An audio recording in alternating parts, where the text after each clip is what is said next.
السلام علیکم کے اس کے ناول پہ آپ سب کو ویلکم۔ ایک خوبصورت ناول پیش کر رہے ہیں جس کا نام ہے شب بخیر۔ ناول کی رائٹر ہیں نبیلہ ابرراجہ۔ چلیے چلتے ہیں ناول کی جانب۔ آخر آپ کے اس طرح رونے کا مطلب یہی ہے نا کہ اس گھر میں آپ پر بڑے ظلم ہو رہے ہیں۔ میں اور میرے گھر والے جنگلی درندے ہیں، آپ پر ظلم و ستم کا پہاڑ توڑ رہے ہیں۔ کیوں، یہی بات ہے نا؟ وہ دل جلانے والی مسکراہٹ لیے سے دیکھ رہا تھا۔ شفق نے جلدی جلدی آنسو پونچھے۔ وہ کچن میں اپنے لیے کافی بنانے آئی تھی۔ اچانک ہی سب کی یاد بری طرح حملہ آور ہوئی تھی، خاص طور پر عثمان احمد کی۔ کافی بنانا بھول کر وہ رو رہی تھی۔ شومیِ قسمت کہ راحیل ادھر آ نکلا۔ اسے یوں بری طرح روتے دیکھ کر وہ جل گیا تھا۔ تبھی تو طنز پر طنز کیے جا رہا تھا۔ ایک بات پر وہ چپ نہ رہ سکی، سو آگے سے جواب دے دیا، جس پر وہ اور بھی غضبناک ہو گیا۔ ساری اکڑ یوں منٹوں میں نکال دوں گا، انڈرسٹینڈ؟ آخر ہو کیا تم ایک لڑکی، اگر ایک تھپڑ ہی مار دیا تو ڈر ہے کہ عالم بالا ہی نہ چلی جاؤ۔ راحیل کا انداز بہت سرد تھا۔ اتنی کمزور نہیں ہوں میں۔ شفق کی عزت نفس پر جیسے گہری چوٹ پڑی تھی۔ اچھا، اس نے اچھا پر زور دیا تو شفق کو تاؤ آ گیا۔ اپنے آپ میں رہیں تو بہتر ہے۔ اس نے بمشکل خود کو کنٹرول کیا ہوا تھا۔ تم اپنے آپ میں کہاں رہنے دیتی ہو؟ دیکھتے ہی بہکنے لگتا ہوں۔ راحیل کا لہجہ اور انداز دونوں بدل گئے تھے۔ وہ سہم کر دیوار کے ساتھ لگ گئی۔ بڑے عجیب حالات میں آئی ہیں آپ، ورنہ تو آپ کے والد محترم میں بڑا دم خم تھا۔ انہوں نے کوئی کسر نہیں چھوڑی تھی آپ کو مجھ سے چھیننے میں۔ خیر، اب تو آپ ہماری ہو چکی ہیں۔ آپ کے والد بھی آپ کو مجھ سے جدا نہیں کر سکتے۔ کیوں، میں سچ کہہ رہا ہوں نا؟ جذب سے بولتا وہ اس کے قریب آ گیا۔ شفق خوفزدہ ہرنی کی مانند ہو گئی کہ اب شامت آئی۔ راحیل کے دونوں ہاتھ اس کے دائیں بائیں دیوار پر ٹکے ہوئے تھے۔ آدھے فٹ سے بھی کم کا فاصلہ تھا۔ راحیل کی ٹی شرٹ میں سے جھانکتے مضبوط مردانہ بازو اس کی کلائیوں کو چھو رہے تھے۔ اس کی نظریں زمین پر گڑ گئی تھیں اور دل جیسے حلق میں دھڑکنے لگا تھا۔ دیکھیں، ہٹیں آگے سے۔ اس نے بمشکل تمام دونوں ہاتھوں سے اس پہاڑ کو پیچھے ہٹانا چاہا جو آتش فشاں کا روپ دھارنے جا رہا تھا۔ کیوں، تم کمزور تو نہیں ہو؟ راحیل نے اس کے دونوں ہاتھ جکڑ لیے اور اس کا کہا اس کو لوٹایا۔ پلیز۔ شفق رو دینے کو تھی۔ راحیل کو بڑا لطف آیا۔ وہ غور سے اسے دیکھنے لگا۔ بال چوٹیا کی قید سے آزاد ہو کر یوں بکھرے تھے جیسے کئی روز سے بالوں میں برش نہ کیا گیا ہو۔ گلابی لبوں کو بار بار دانتوں سے کچلتے ہوئے وہ بخوبی اس کی وارفتہ نگاہوں کو محسوس کر رہی تھی۔ میری کیا خطا اگر میں بہک جاؤں؟ یہ حسن تو زاہد خوش کو بھی راہ سے بھٹکا سکتا ہے، اور میں تو زاہد ہوں بھی نہیں۔ راحیل نے کچھ جتایا تو شفق نے پوری قوت سے اسے دھکا دیا، مگر راحیل پر کوئی اثر نہیں ہوا۔ جتنا دور بھاگیں گی اتنا ہی قریب پائیں گے ہمیں۔ وہ اسے بری طرح خوفزدہ کر رہا تھا۔ اسے علم تھا تزئین اور طاہر دونوں گھر پر نہیں ہیں۔ اسے گویا کھلی چھٹی مل گئی تھی، ورنہ والدین کے ہوتے ہوئے وہ جامے میں رہتا تھا اور ان کی غیر موجودگی میں پہنا چولا اتار پھینکتا تھا۔ شفق کو ستانے کا کوئی موقع وہ ہاتھ سے جانے نہیں دیتا تھا۔ ابھی گزشتہ مہینے کی بات تھی۔ تزئین اور طاہر کسی ڈنر میں شریک تھے۔ ان کی واپسی رات گئے تک متوقع تھی۔ وہ سر شام ہی کمرے میں گھس گئی تھی۔ جب وہ گھر میں ہوتا تو شفق خود کو کمرے تک محدود کر لیتی تھی۔ تزئین اور طاہر کے جانے کے بعد وہ اپنے کمرے میں چلی آئی۔ شفق نے وال کلاک پر نظر دوڑائی۔ رات کے 9:30 بجے تھے۔ نیند دور دور تک آنے کا امکان نہیں تھا کیونکہ وہ دوپہر میں خوب سوئی تھی۔ تنگ آ کر اس نے ایک کتاب اٹھا لی۔ یہ گاتھا کرسٹی کا ناول تھا۔ اس دلچسپ اور پراسرار ناول میں وہ پوری طرح محو تھی جب اس کے بیڈ روم کا دروازہ کھلا اور اندر داخل ہونے والا راحیل تھا۔ وہ اندر سے ڈر گئی لیکن خود کو مضبوط کیے رکھا اور اس کی طرف سوالیہ انداز میں دیکھا۔ آپ تو ہمارے بیڈ روم میں آنا پسند نہیں کرتی، لیکن ہم آپ جیسے بمروت نہیں ہیں، سو موقع پاتے ہی چلے آئے آپ کی خیر خیریت پوچھنے۔ وہ آرام سے اس کے بیڈ پر دراز ہو گیا۔ شفق نے کتاب رکھ دی۔ رات کے 11 بج رہے تھے۔ تمام ملازم شاید اپنے اپنے کوارٹر میں چلے گئے تھے کیونکہ کوئی آواز نہیں آ رہی تھی۔ وہ نیم آنکھوں سے اسے ہی دیکھ رہا تھا۔ شفق کے چہرے پر جو شکست کا تاثر بکھرا تھا وہ راحیل کو مسکرانے پر مجبور کر گیا۔ دروازہ کھلا ہوا تھا۔ شفق نے ایک نظر دروازے کی طرف دیکھا۔ اسے حوصلہ ہوا، اتنے میں وہ اٹھ کر اس کے قریب بیٹھ گیا اور ہاتھ بڑھا کر سر سے اس کا کیچر بھی اتار لیا۔ شفق کے کھلے بال بکھر گئے۔ مائی گاڈ، کیا خوشبو ہے! وہ اپنا چہرہ اس کے کھلے بالوں کے قریب لے گیا۔ شفق نے اچانک اسے دھکا دیا اور بھاگ کر دوسرے کمرے میں چلی گئی اور لاک لگا کر آرام سے بیٹھ گئی تھی۔ مگر آج وہ کہاں پناہ لیتی؟ وہ مکمل طور پر اس کے قبضے میں تھی اور وہ یوں ٹلنے والا بھی نہیں لگ رہا تھا۔ آخری کوشش کے طور پر شفق نے اپنے ناخن اس کے بازو میں گاڑ دیے۔ اس کے ناخن مناسب حد تک ہی لمبے تھے۔ انہوں نے راحیل کے بازو پر خراشیں ضرور ڈال دیں۔ اس نے ہار نہیں مانی اور نہ اس کی طرف سے غافل ہوا، وہی ہمیں تو آپ جیسی لڑکیاں پسند ہیں، آخر برابر کا مقابلہ ہے، اگر کوئی اور ہتھیار استعمال ہونے سے رہ گیا ہے تو کر ڈالیں، آپ کا ہر جائز و ناجائز حربہ ہم ضرور دیکھیں گے، مجھ سے وعدہ لے لیں جو آپ کو کچھ کہیں تو ہر سزا باعث تسکین ہوگی۔ وہ کھل کے مسکرا رہا تھا، وہ سمجھ گئی تھی کہ دھکا دینے اور زور لگانے سے وہ ہرگز نہیں ہٹے گا۔ دیکھیں پلیز، فار گاڈ سیک مجھے جانے دیں، یوں مجھے خوفزدہ کر کے آپ کو کیا مل جائے گا؟ شفق نے سچ مچ اس کے آگے ہاتھ جوڑ دیے تو اس نے اپنے بازو ہٹا لیے۔ شفق گہرے گہرے سانس جیسے بے حد گھٹن کا شکار ہو۔ آئیں دوستی کر لیتے ہیں، کم از کم ہمیں سے ایک دوسرے کو جاننے کا موقع تو ملے گا۔ آپ مجھے میری خامیاں بتائیں، میں آپ کو آپ کی غلطیاں بتاؤں تو ایک دوستانہ فضا قائم ہو جائے گی۔ اس طرح جو اب تک آپ کرتی رہی ہیں اس میں صرف آپ کا ہی نقصان ہوگا، میرا نہیں۔ کہہ کر اس کا جواب سننے کے لیے وہ رکا نہیں تھا، اپنی بات مکمل کر کے نکل گیا تھا۔ اس بات کا جواب شفق کے پاس تھا ہی نہیں، اگر تھا بھی تو راحیل کے لیے کم از کم قابل قبول نہیں تھا۔ وہ اسٹول پر بیٹھی سوچوں کے تانے بانے بن رہی تھی۔ نظریں بظاہر مائیکل شولو کے نام پر جمی ہوئی تھی، مگر اس کی سوچ کہیں اور پرواز کر رہی تھی۔ نرم نرم دھوپ پورے لان میں بکھری ہوئی تھی، وہ گم سم سی کتاب کو گھورے جا رہی تھی۔ راحیل گھر پر ہی تھا، کاشف، سمیر اور نجم بھی آئے ہوئے تھے۔ وہ آج کل نئی آڈیو البم پر کام کر رہے تھے، اس لیے اکثر ادھر آ جاتے۔ اس وقت بھی وہ چاروں پریکٹس کر رہے تھے۔ راحیل کی آواز کھلی کھڑکیوں کے راستے اس تک آ رہی تھی، من ہے پیاسا جیون ہے پیاسا، پیاس کیسے بجھے من کی۔ وہ تینوں بھی اس کا ساتھ دے رہے تھے۔ اس سانگ میں وائلن کا ٹچ بہت زبردست لگے گا، دیکھ لینا، یہ بہت ہٹ ہوگا۔ سمیر نے پیشن گوئی کی، ہاں وائلن بڑا رومانوی سا انسٹرومنٹ ہے، اور پھر جب اس کی ویڈیو بنے گی سونے پر سہاگا ہوگا۔ تیری آنکھوں نے کیا ہے پاگل اب بھی ریکارڈ تعداد میں بک رہا ہے اور سنا جا رہا ہے۔ اس کی وجہ یہ ہے کہ اس گانے میں جذبوں کا اظہار سادہ انداز میں کیا گیا ہے۔ پھر راحیل کی پرسنالٹی اور آواز۔ کاشف نے بات ادھوری چھوڑ دی، ہٹ کیوں نہ ہوگا، ڈوب کر گایا ہے اس نے، کیونکہ پس پردہ سچے جذبے جو کارفرما تھے۔ کاشف نے راحیل کو چھیڑا جو اس وقت بڑا سست اور بیزار لگ رہا تھا۔ تینوں نے اس کا انداز نوٹ کیا۔ چلو کام شروع کرو۔ راحیل نے گانے کے بولوں پر نظر دوڑائی اور انہیں اشارہ کیا، شاید وہ خود کو چھپانے کی کوشش کر رہا تھا۔ تینوں دیکھ رہے تھے کہ اس کا دھیان کہیں اور ہے۔ ساون اب بھی آیا تھا، بوندیں اب بھی برسی تھیں، پر پیاس نہ بجھی من کی، پیاس نہ بجھی جیون کی، تو ہی بتا گوری، پیاس کیسے بجھے من کی، پیاس کیسے بجھے من کی۔ وہ اس لائن پر اٹک ہی گیا۔ تقریباً 15 منٹ سے وہی ایک فقرہ سن رہی تھی۔ جس کمرے کو انہوں نے پریکٹس روم کا نام دیا تھا وہ عین لان کے سامنے تھا، اور اس کی کھڑکیاں بھی سامنے کے رخ کھلتی تھیں، اسی لیے آوازیں بخوبی اس تک پہنچ رہی تھی۔ نہ چاہتے ہوئے بھی شفق توجہ دینے پر مجبور تھی۔ چلو چھوڑو، باقی کام کل کر لیں گے، یہ تو ہو گیا۔ کاشف نے بورڈ سے ہاتھ ہٹائے تو ہاتھوں نے بھی تقلید کی۔ شفق مان گئی ہے۔ سمیر نے اس کی دکھتی رگ کو پکڑا، وہ تینوں اسے نام سے ہی پکارتے تھے۔ ایک بار بھابھی کہنے پر شفق نے ان کی طبیعت صاف کر دی تھی، اسی لیے وہ اب محتاط ہو گئے تھے۔ ان محترمہ کے والد محترم ناراض ہیں اور وہ فرماتی ہیں ان کے بغیر وہ ہرگز کسی ایسی خوشی کا تصور نہیں کر سکتی جس میں ان کے والد محترم شریک نہ ہوں۔ وہ والد محترم پر زور دے کر بولا تو باہر بیٹھی شفق آگ بگولا ہو گئی۔ یہ مڈل کلاس لڑکیاں یوں ہی نخرے دکھاتی ہیں، اندر سے اتراتی ہوں گی کہ اتنا زبردست لڑکا اس کا طلبگار ہے، مگر باہر سے نو لفٹ کا بورڈ ضرور لگانا ہوتا ہے۔ سب جانتا ہوں میں ان لڑکیوں کے طریقوں کو، رنگ رنگ کی لڑکیوں کو بھرت چکا ہوں، مگر یہ کوئی نرالی ہی ہے۔ میری دولت، میری شہرت، میرا نام، میری ڈیشنگ پرسنالٹی گویا صفر ہے۔ یہ 9-2 لیتے شروع میں یوں ہی اکڑتے ہیں۔ بھلا ان کے پاس اس آرٹیفیشل ایگو کے علاوہ ہوتا ہی کیا ہے؟ یہ بھی تو اسی کی بیٹی ہے۔ انا، خودی، عزت نفس کے راگ ہی الاپے کی ساری نشانیاں اسی سالے کی ہیں اس کے اندر۔ راحیل کا لہجہ زہر میں بھجا ہوا تھا۔ عثمان احمد کی اس عزت افزائی پر شفق کا دل چاہا کہ راحیل کی زبان حلق سے نکال کر کیما بنا دے، مگر افسوس یہ ناممکن تھا۔ اپنے خیالات کو وہ عملی جامہ نہیں پہنا سکتی تھی۔ وہ سالہ نہیں، سسر ہے تیرا۔ نجم نے اسے ٹوکا تو وہ ہنسنے لگا۔ درستگی کا شکریہ، کہیں تم شفق کیمپ میں تو نہیں ہو؟ وہ اسے دیکھ رہا تھا۔ نجم بے اختیار منہ پر ہاتھ پھیر کر رہ گیا۔ ویسے یار، میرے سسر نے مجھے ہرانے میں کسر نہیں چھوڑی تھی، یہ تو میری ساز تھی جس کے ذریعے ہم فتح یاب ہوئے، وکٹری اسٹینڈ پر پہنچے۔ ظالم سماج تھا پورا وہ تو۔ راحیل نے پھر عثمان احمد کی ٹانگ پکڑی تو شفق سے رہا نہیں گیا۔ وہ اٹھ کر اندر چلی آئی، جہاں اس منحوس آواز اس کے کانوں تک نہیں پہنچ رہی تھی۔ آج وہ پھر گھر پر تھا۔ صبح سے اس کے پرستاروں کی فون کالز کا تانتا بندھا ہوا تھا۔ ہر منٹ بعد گھنٹی بجتی تھی۔ موبائل فون کان سے لگائے باتیں کرتے کرتے وہ نیچے اتر آیا۔ شفق صوفے میں دنسی گرم گرم کافی پی رہی تھی، ہاتھ میں عبداللہ حسین کی کتاب اداس نسلیں پکڑی ہوئی تھی، گھٹنوں پر رکھی کتاب، ہاتھ میں کافی کا کپ اور نظریں لفظوں پر گاڑے۔ وہ پوری طرح اس کتاب میں کھوئی ہوئی تھی۔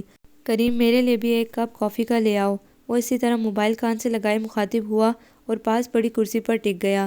شفق نے اسے ناپسندیدگی سے دیکھا اور دوبارہ نظر پھیر کر کتاب پر جما دی۔ ہاں پنکی، پھر کب ملنے آ رہی ہو؟ یار تمہارا گفٹ ڈیو ہے مجھ پر۔ اصل میں الحمرا والے کنسرٹ میں پھنسا ہوا تھا، اس لیے ذہن سے تمہاری برتھ ڈے نکل ہی گئی۔ وہ جیسے شرمندگی سے بولا۔ ارے نہیں ڈارلنگ، تمہاری جیسی لڑکیاں ہی ہمیں پسند ہیں۔ ایک دم نرم لچکدار، آرام سے موڑی جانے والی لڑکیوں کو نرم لچکدار ہی ہونا چاہیے، جیسی کہ تم۔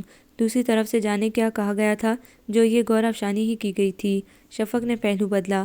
چلیے کافی بنائیے۔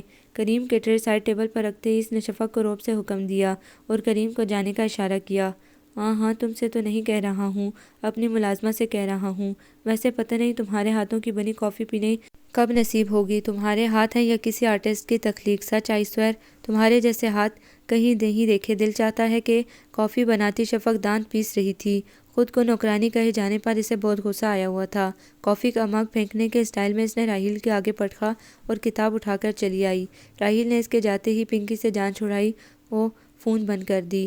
اب وہ اطمینان سے کافی پی رہا تھا اور ادھر شفق غضب کے عالم میں ادھر سے ادھر ٹہل رہی تھی۔ اسے جتنی گالیاں آئی تھی اس نے وہ راحیل کو غائبانہ دے ڈالی تھیں۔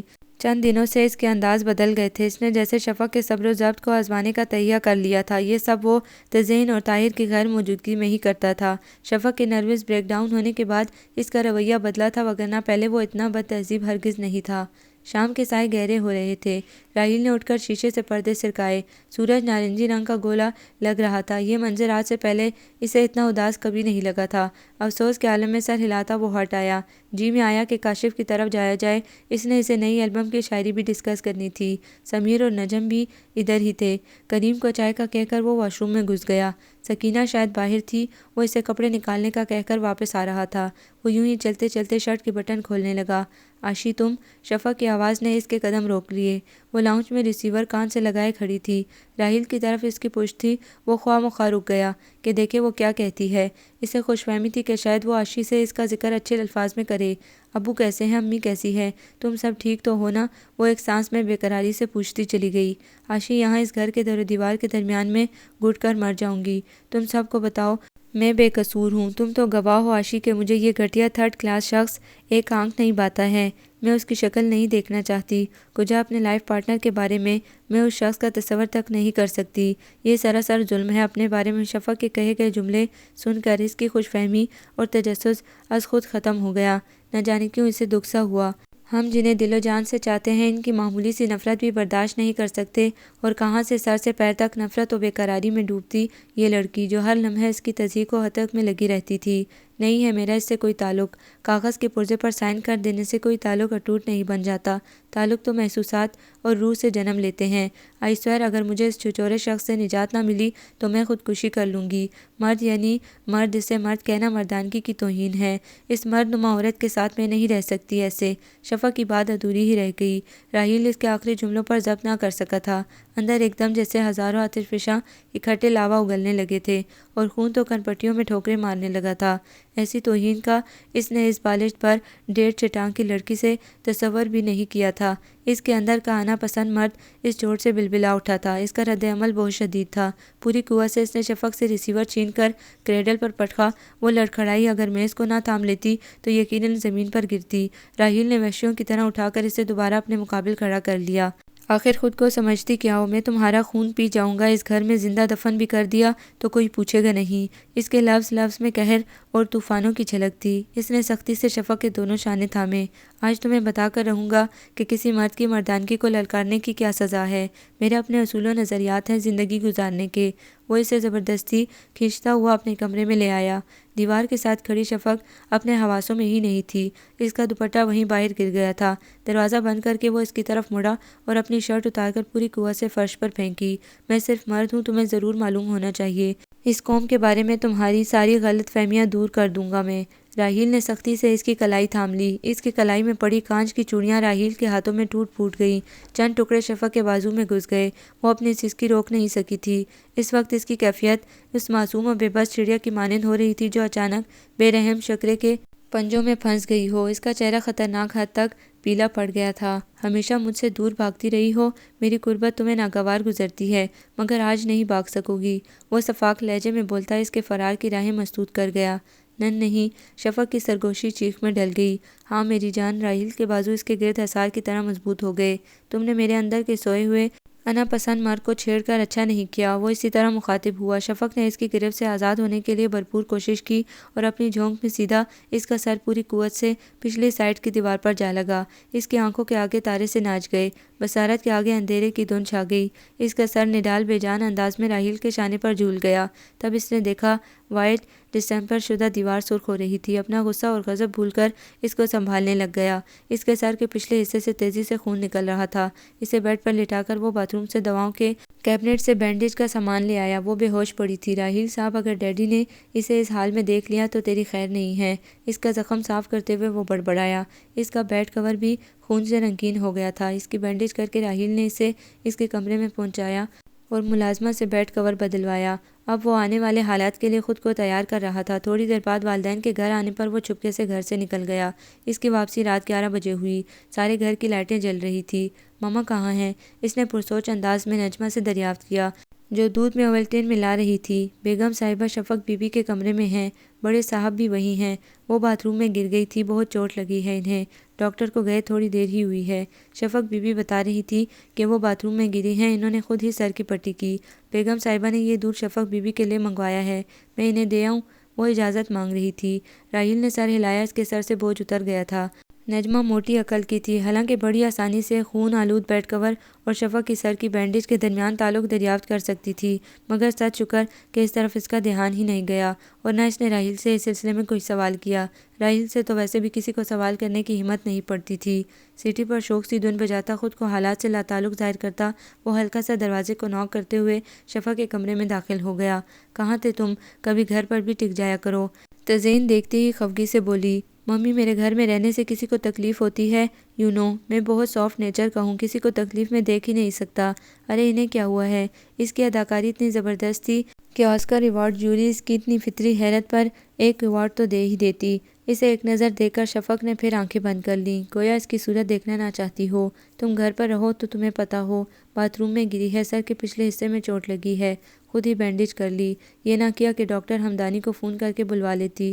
میں 9:30 بجے کے قریب آئی تو دیکھا کہ کمرے میں بے سدھ پڑی ہے، نوکروں کو بھی پتہ نہیں، سب اپنے اپنے کوارٹرز میں تھے۔ وہ اسے تفصیل سے بتانے لگیں۔ اب کیسی طبیعت ہے ان کی؟ غضب کا تجاہل عارفانہ تھا، کیا معصومیت تھی؟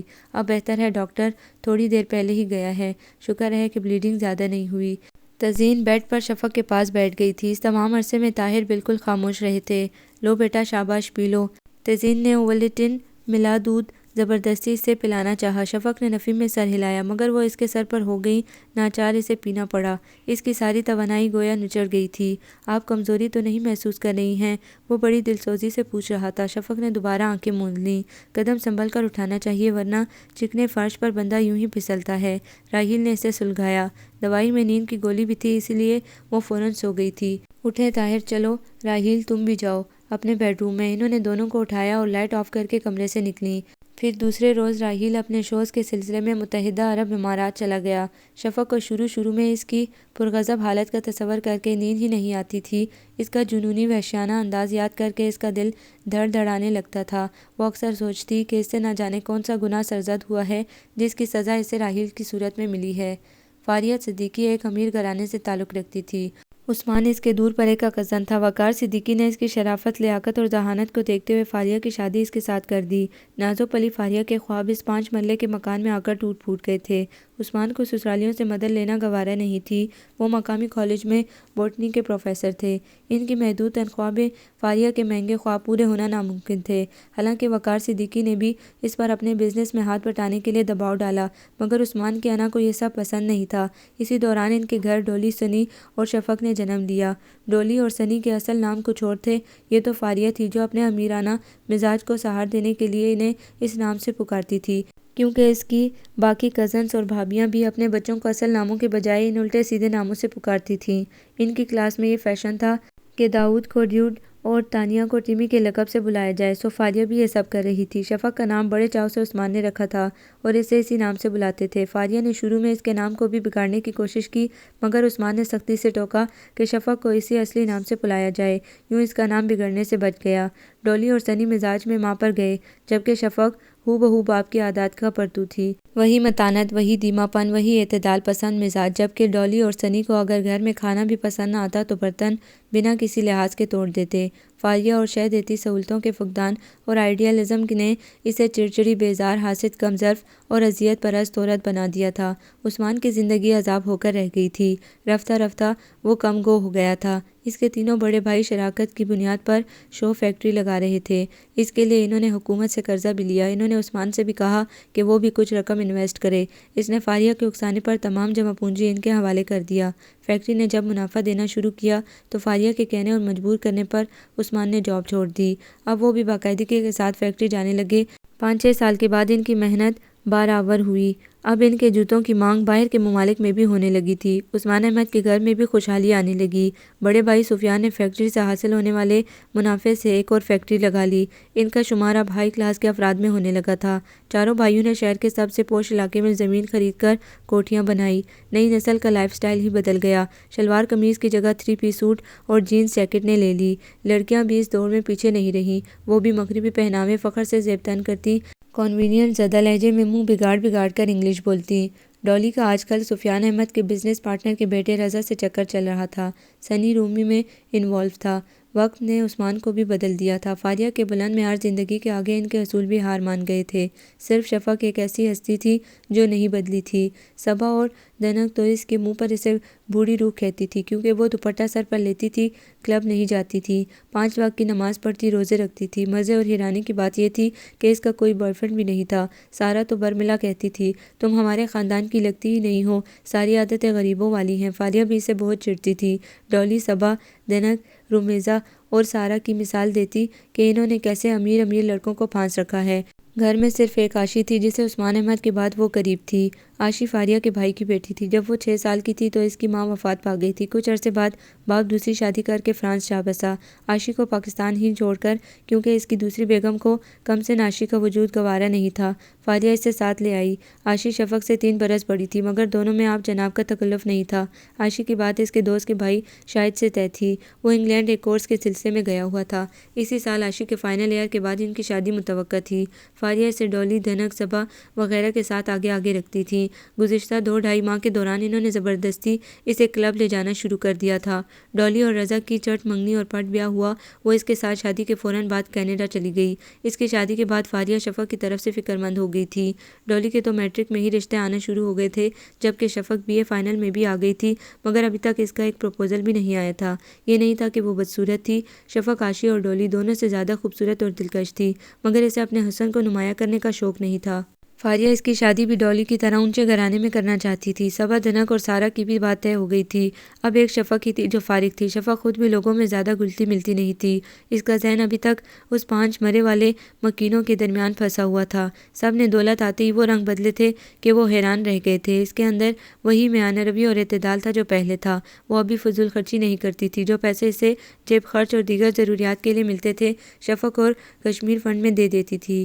فاریہ حسرت کرتی رہ جاتی کہ وہ بھی ڈولی کی طرح 40-50 ہزار گھر میں اپنی سالگرہ کے انتظامات کرنے کے لیے مانگے اور شاپنگ کے لیے ان کے ساتھ دبئی جانے کی ضد کرے۔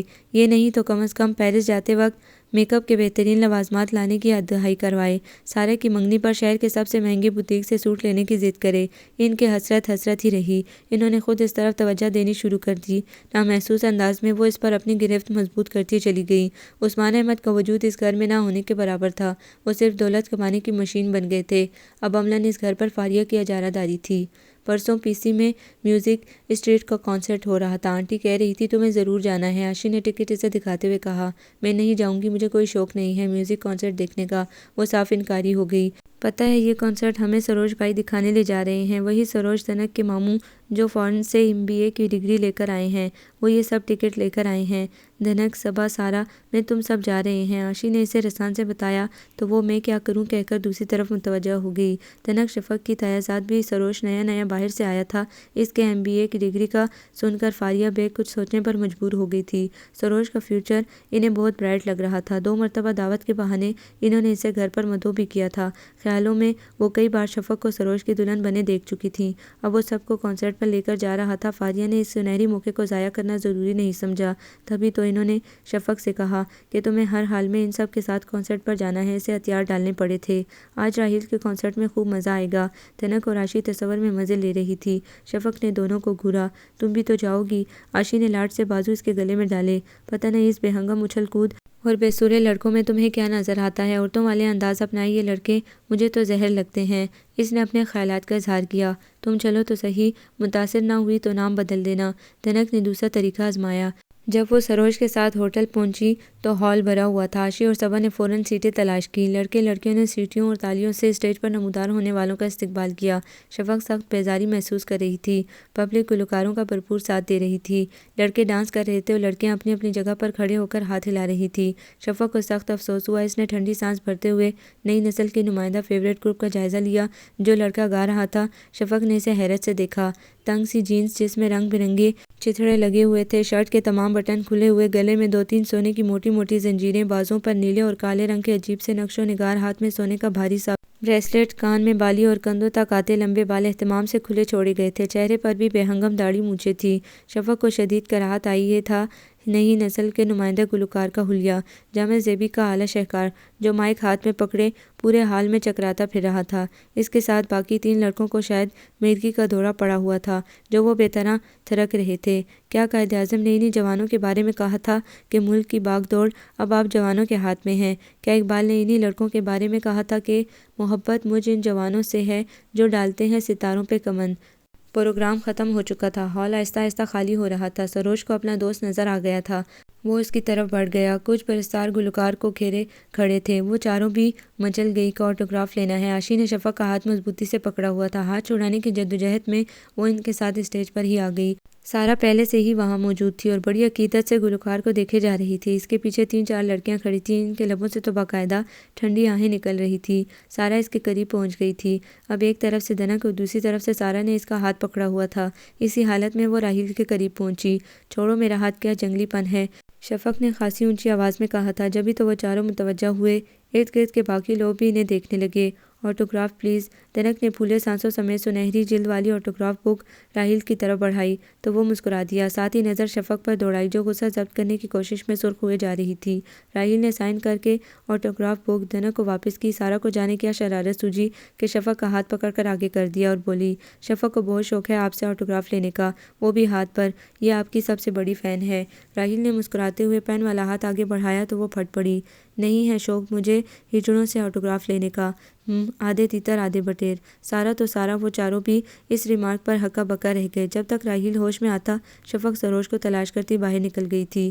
وہ اب کہیں بھی نظر نہیں آ رہی تھی۔ وہ چاروں سخت شرمندہ ہوئیں۔ آشی نے یہ بات سنا لی اور اس سے معذرت کی، یہ سب میری وجہ سے ہوا ہے۔ سارا کی نظریں ہی نہیں اٹھ رہی تھیں۔ ان چاروں کی شکل دیکھ کر راحیل نارمل ہو گیا۔ اٹس اوکے، کوئی بات نہیں ہے۔ اس نے کندھے اچکائے۔ وہ چاروں اس کی اتنی گرویدہ ہوئیں کہ اسے اپنا ایڈریس اور فون نمبر تک دے دیا۔ یہ تم نے کیا حرکت کی؟ آج اگر اس لڑکے کو ہم نہ سنبھالتے تو تمہیں مزہ آ جاتا۔ کیوں؟ وہ سخت غصے میں تھا۔ دھنک نے واپسی پر اسے خوب لتاڑا۔ تو کس نے کہا تھا معذرت کرو؟ سچ بات کہی تھی، اس میں غصہ ہونے کی کیا بات ہے؟ شفق کا اطمینان برقرار تھا۔ آشی بھی اس سے ناراض تھی مگر شفق نے اسے منانے کی کوشش نہیں کی کیونکہ وہ خود کو حق بجانب سمجھ رہی تھی۔ فراز کی شادی تھی۔ مہندی کی رات اس نے میوزیکل نائٹ کا اہتمام کیا تھا اور انہیں بڑے اصرار سے مدعو کیا تھا۔ فراز ان چاروں کا مشترکہ دوست تھا۔ کالج اور یونیورسٹی میں اکٹھا ان کے ساتھ پڑھا۔ عملی زندگی میں قدم رکھتے ہی اس نے غور سے شادی کرنے کا فیصلہ کر لیا تھا، جبکہ وہ چاروں میوزک کی دنیا میں فی الحال اپنے قدم مضبوط کر رہے تھے۔ کاشف کی بات خاندان میں اس کی کزن سے طے تھی۔ سمیر کی بھی منگنی ہو چکی تھی۔ نجم بھی کہیں انوالو تھا، بس اب راحیل ہی بچا تھا۔ مہندی کی رات وہ چاروں ان کے ہاں موجود تھے۔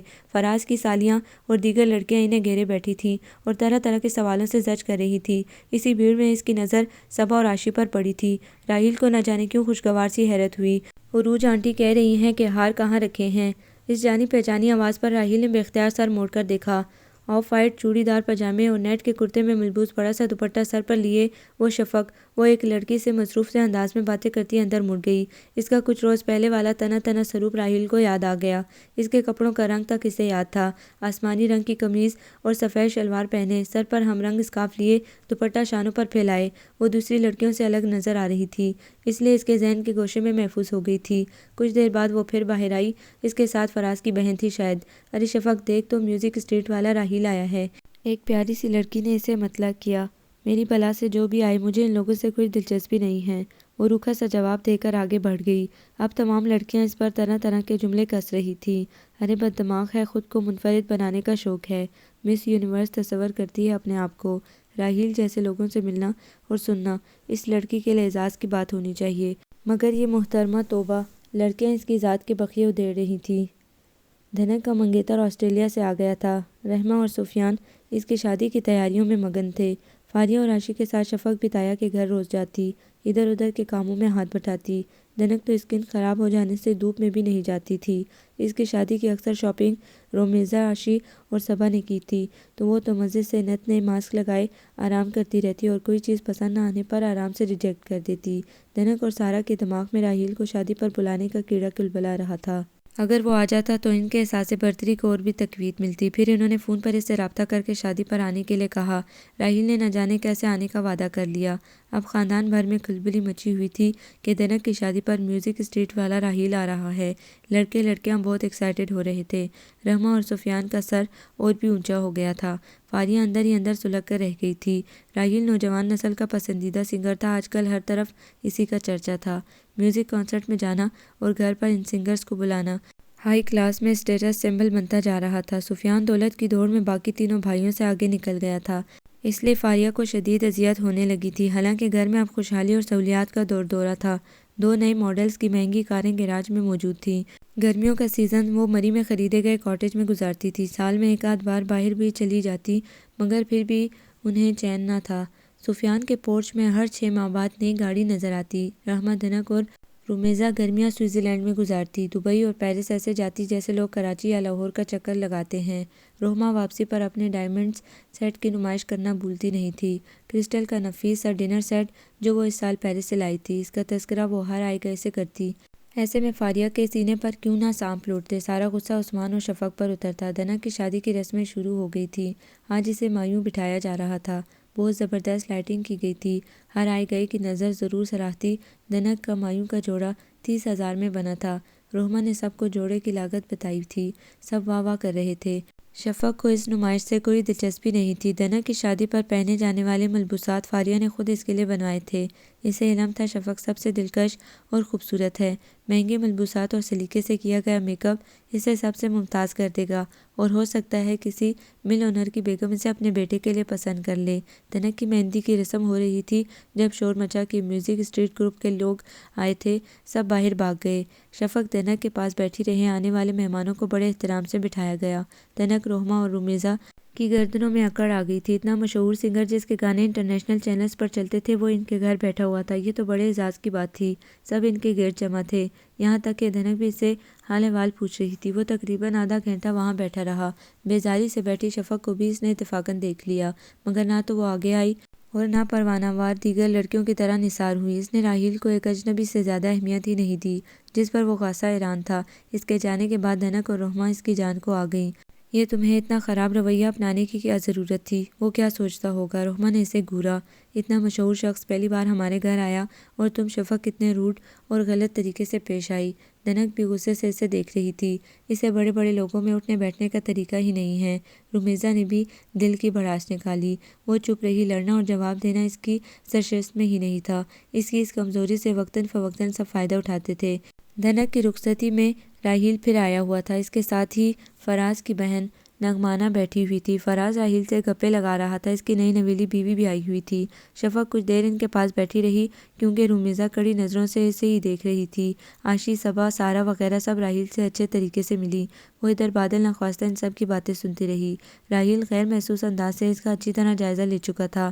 پیچ کلر کے اسٹائلش سے سوٹ میں اس کا کندنی سراپا دمک رہا تھا۔ پہلے کی طرح اس نے بڑے خوبصورت انداز میں دوپٹہ سر پہ لیا ہوا تھا۔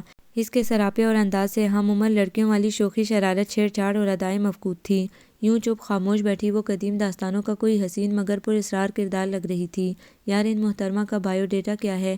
رش کم ہوتے ہی اس نے فراز سے سوال کیا، کیونکہ وہ دیکھ رہا تھا نغمانہ کی شفق سے کافی دوستی ہے۔ فراز کی شادی کے ہر فنکشن پر بھی وہ موجود تھی۔ سارا سبر سے پوچھنا اس نے مناسب نہیں سمجھا، اسے بس یہی علم تھا کہ شفق ان کی کزن ہے۔ اس سے زیادہ نہ انہوں نے بتایا نہ اس نے پوچھا تھا۔ تم کیوں پوچھ رہے ہو؟ اس نے کھوجتی نظروں سے راحیل کو دیکھا۔ بس ایسے ہی وہ چڑ گیا۔ کوئی اور چکر تو نہیں ہے؟ اس کا لہجہ اب بھی شک سے بھرا ہوا تھا۔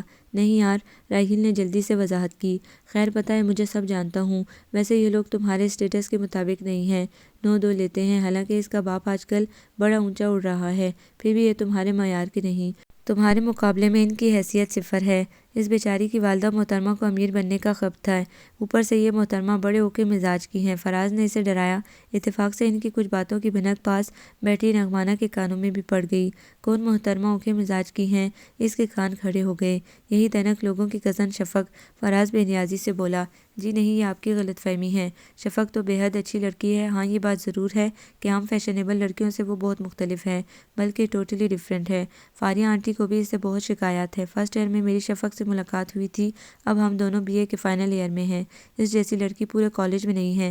اس کے تمام رشتہ دار ہی شو آف ہیں، پر یہ ایسی نہیں ہے۔ نغمانہ ایک سانس میں بولتی چلی گئی، لیکن یہ آپ دونوں اس کے بارے میں باتیں کیوں کر رہے ہیں، جبکہ مجھے دھنک نے بتایا تھا کہ PC میں آپ کا جو کنسرٹ ہوا تھا وہاں شفق نے آپ سے بدتمیزی کی تھی۔ نغمانہ کو بروقت یاد آیا تھا، پوچھ بیٹھی، بس ایسے یہ بہرحال لیو دس ٹاپک، کوئی اور بات کرو۔ راحیل نے صفائی سے اسے ٹالا۔ پھر نہ جانے کیا ہوا کہ راحیل کے حواسوں پر وہ بری طرح سوار ہو گئی، اس لیے نہیں کہ وہ بہت خوبصورت تھی، بس اس میں اسے کئی باتیں مختلف لگی تھیں۔ جتنی لڑکیوں سے اس کے افیئرز رہے تھے یا چل رہے تھے، یہ لڑکی ان سب میں مختلف سی تھی۔ اس نے راحیل کو سرے سے اہمیت ہی نہ دی تھی۔